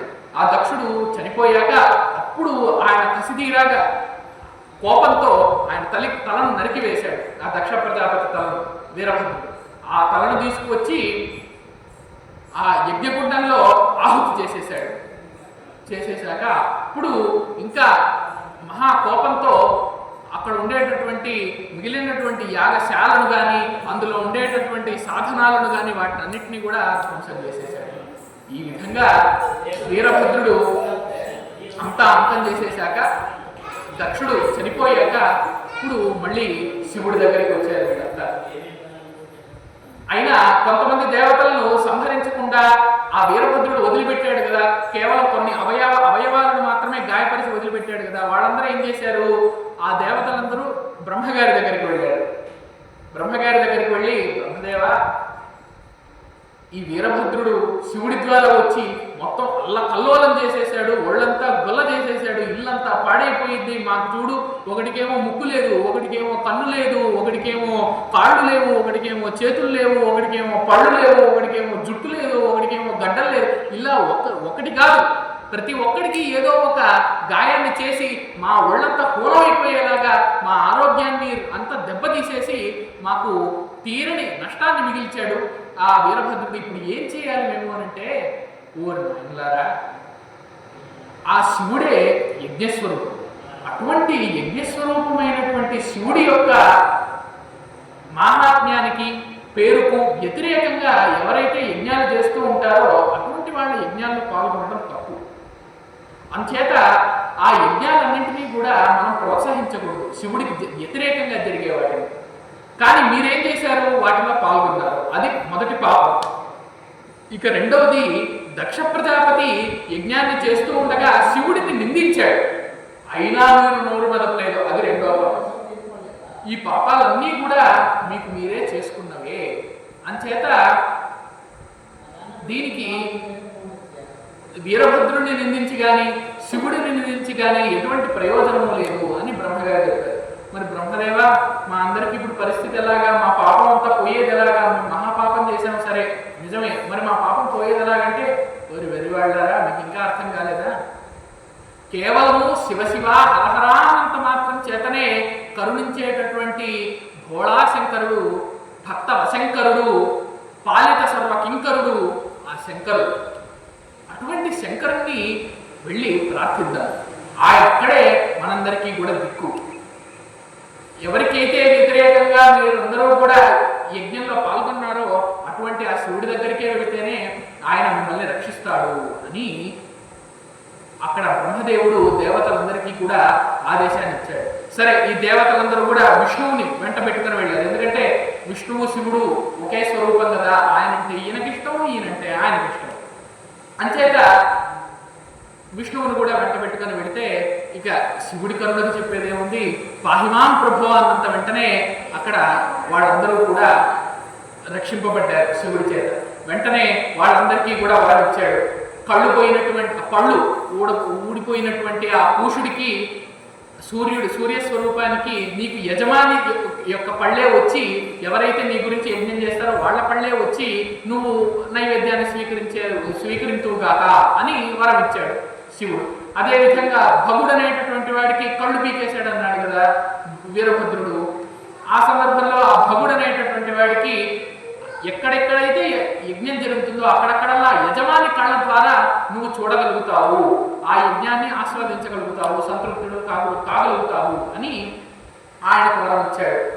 అదేవిధంగా మిగిలినటువంటి వాళ్ళందరికీ కూడా సంపూర్ణమైనటువంటి ఆరోగ్యాన్ని మళ్ళీ ప్రసాదించాడు. ఇక యాగశాలలోకి వెళదామునని శివుడు తన పరివారాన్నంతా కూడా తీసుకుని అక్కడ యాగశాలకు వెళ్ళాడు. యాగశాలకు వెళితే అక్కడ అందరూ కూడా కొంతమందికి తలలు లేవు, కొంతమందికి చేతులు లేవు, కొంతమందికి కాళ్ళు లేవు. ఈ విధంగా అక్కడ ఉండేటటువంటి వాళ్ళందరికీ కూడా భృగు మహర్షి ఒకడు ఉన్నాడు. ఆయన ఏం చేశాడు వీరభద్రుడు, ఆయన గడ్డం పీకేస్తే మొత్తం ఇక్కడ చర్మం అంతా కూడా వచ్చేసిందని చెప్పుకున్నాం కదా. కాబట్టి ఆయనకు అటుపక్కగా ఒక మేకపోతు నిద్రిస్తూ ఉన్నది, ఆ మేకపోతును సంహరించి దాని గడ్డం తెచ్చి ఈయనకు పెట్టండి అని ఆజ్ఞాపించాడు శివుడు. ఇక ఆ పాపం ఆ మేకపోతే ఏం తప్పు చేసిందని, అందువల్ల దాన్ని సంహరించాక దాని ఆత్మను కైలాసానికి పంపించండి, దానికి శాశ్వతమైనటువంటి ముక్తిని నేను ప్రసాదిస్తాను, మోక్షాన్ని ప్రసాదిస్తాను అన్నాడు. అంతే కదండి, మేకగా బతకడం కంటే శివుడికి ఉపయోగపడి సాక్షాత్తు ఇక తర్వాత జన్మించకుండా సాక్షాత్తుగా కైవల్యానికి వెళ్ళేటటువంటి భాగ్యం ఆ మేకకు లభించింది. కాబట్టి ఆ గడ్డాన్ని, మేక గడ్డాన్ని తీసుకొచ్చి భృగు మహర్షికి పెట్టారు. ఇక దక్షుడేడ్రా నాయన అని చూస్తే ఆయన మొండెం మాత్రమే, అంటే కేవలం ఆయన శరీరం మాత్రమే కనబడుతుంది కానీ తల కనబడటం లేదు. వీరభద్రుడు ఆహుతి చేసేసాడు కదా, ఏమిటినైనా వీరభద్ర ఎక్కడ దక్షుడి తల అంటే ఇంకెక్కడ తల అండి, ఎప్పుడో యజ్ఞంలో ఆహుతి చేసేసాడన్నాడు. అప్పుడు అవును, ఇది కేవలం విధి ద్వారా జరిగింది. ఎందుకంటే ఇది వీరభద్రుడు కావాలనో నేను కావాలనో చేసింది కాదు, దక్షుడు తనంతట తానే చేసుకున్నది. ఈ లోకంలో ఎవరు కూడా ఎవరిని శిక్షించలేరు, చంపలేరు. కేవలం వాళ్ళు చేసేటటువంటి కర్మముల ద్వారా, కార్యముల ద్వారా వాళ్ళ ఆయుష్ వాళ్లే క్షీణింపజేసుకుంటారు. అంతే కదండి. దుర్యోధనుడికి నిజానికి 120 సంవత్సరాల ఆయుష్, కానీ పాంచాలి కబరి వికర్షణ మహా పాపక్షతాయుష్కులని చెప్పినట్టుగా ద్రౌపదీదేవిని అవమానించడము, ధర్మానికి హింస చేయడము, ధర్మాత్ములను హింసించడము మొదలైనటువంటి పనులు చేయడం ద్వారా 60 ఏళ్ళకి చనిపోయాడు ఆయన దుర్యోధనుడు. అలాగా బ్రహ్మ కొంత రాత రాస్తే కొంత మన కర్మముల ద్వారా, మనం చేసే పనుల ద్వారా కూడా మన ఆయుష్ నిర్దేశింపబడి ఉంటుంది. ఎంత మంచి పనులు చేస్తే అంత బాగా ఆయుష్ ఉంటుంది. అందుకే మధ్య మధ్యలో అకాల మృత్యువు రాకుండా మనం చేసినటువంటి పాపాల ద్వారా మధ్య మధ్యలోనే ఆయుష్ తరిగిపోకుండా ఉండడానికే గుళ్ళకు వెళ్ళాలి, ప్రదక్షిణలు చేయాలి, తీర్థం తీసుకోవాలి, అక్కడ యజ్ఞాల్లో పాల్గొనాలి, ఇలాంటి పురాణ ప్రవచనాల్లో పాల్గొనాలి అన్నారు. అందుకే తీర్థం ఇచ్చేటప్పుడు ఏమంటారు? అకాల మృత్యుహరణం, సర్వవ్యాధి నివారణం, సర్వపాపక్షయకరం, సకలాభీష్ట సిద్ధ్యర్థం అని అంటారు కదా. అకాల మృత్యుహరణం అంటారు. అంటే మధ్య మధ్యలో ఎటువంటి గండాల ద్వారా ఆయుష్ తీరిపోకుండా ఉండడానికి తీర్థం మనల్ని అనుగ్రహిస్తుంది అన్నారు. కాబట్టి అలా ఈ దక్షుడు తనంతట తానే చేతులారా చేసుకున్నాడు. అందులో నందీశ్వరుడు ఏం చెప్పాడు? ఒకానొక సమయంలో అక్కడ మొదట సత్రయాగం జరిగినప్పుడు ఇతడికి మేకముఖం వచ్చుగాక అని దక్షుడిని చెప్పించాడు. కాబట్టి ఇప్పుడు ఇతనికి తల లేకుండా పోయింది. అంచేత ఈ దక్షుడికి మేకతలను పెడదాం అని ఆజ్ఞాపించగా ఆ మేకతలను దక్షుడికి పెడితే అప్పుడు ఆయన మళ్ళీ పునరుజ్జీవాన్ని పొంది అప్పుడు వాస్తవాన్ని తెలుసుకొని పరమేశ్వరుడి యొక్క నిజమైనటువంటి తత్వాన్ని తెలుసుకొని ఆ పరమేశ్వరుడికి సాష్టాంగ నమస్కారం చేసి, పరమేశ్వర నీకంటే గొప్ప దైవం లేదు, నీకంటే గొప్ప తత్వం లేదు అనేటటువంటి సత్యాన్ని గ్రహించి ఆ పరమేశ్వరుడికి భక్తుడిగా మారాడు. అంచేత ఈ విధంగా ఈ దక్ష చరిత్ర ద్వారా ఏం తెలుస్తుందయ్యా అంటే మనలో ఉండేటటువంటి ఈ అజ్ఞానమే దక్షుడు. దక్షుడు అంటే ఎవరో కాదండి, మనలో ఉండేటటువంటి అజ్ఞానమే. మనం బాగా ఉన్నప్పుడంతా కూడా ఎప్పుడూ పరమేశ్వరుని తలుచుకోం కదా, ఏదో ఒక కష్టమో నష్టమో వచ్చినప్పుడే తలుచుకుంటాం దక్షుడిలాగా. కానీ అలా ఉండకుండా మనలో ఉండేటటువంటి అజ్ఞానం అనేటటువంటి దక్షుణ్ణి మన జ్ఞానము అనేటటువంటి వీరభద్రుడి ద్వారా సంహరింపజేసి మనము శుద్ధ చైతన్య స్వరూపుడైనటువంటి ఆ పరమేశ్వరుణ్ణి ధ్యానం చేస్తూ ఆయనలోనే లయమవ్వాలి అని కోరుకోవాలి అని ఈ దక్ష చరిత్ర మనకు సారాంశాన్ని చెబుతుంది.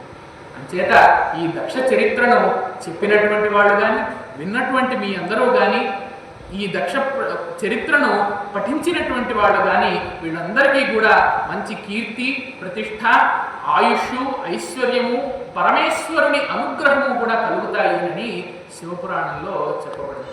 అందువలన ఈ విధంగా శేషాచల లింగేశ్వర స్వామి వారి సన్నిధిలో, సాక్షాత్తు ఆ పరంధాముని సన్నిధిలో మనం ఉన్నాం కాబట్టి ఆ పరమేశ్వరుని యొక్క అనుగ్రహము, శ్రీ వెంకటేశ్వరుని యొక్క కృపా కటాక్షాలు మన మీద ఎప్పుడూ ఉండాలి అని ప్రార్థిస్తూ ఉన్నాం, ఆశిస్తూ ఉన్నాం. స్వస్తి ప్రజాభ్యః పరిపాలయంతాం మా న్యాయేన మార్గేణ మహిం మహిషాః గోబ్రాహ్మణేభ్యః శుభమస్తు నిత్యం లోకాః సమస్తాః సుఖినో భవంతు.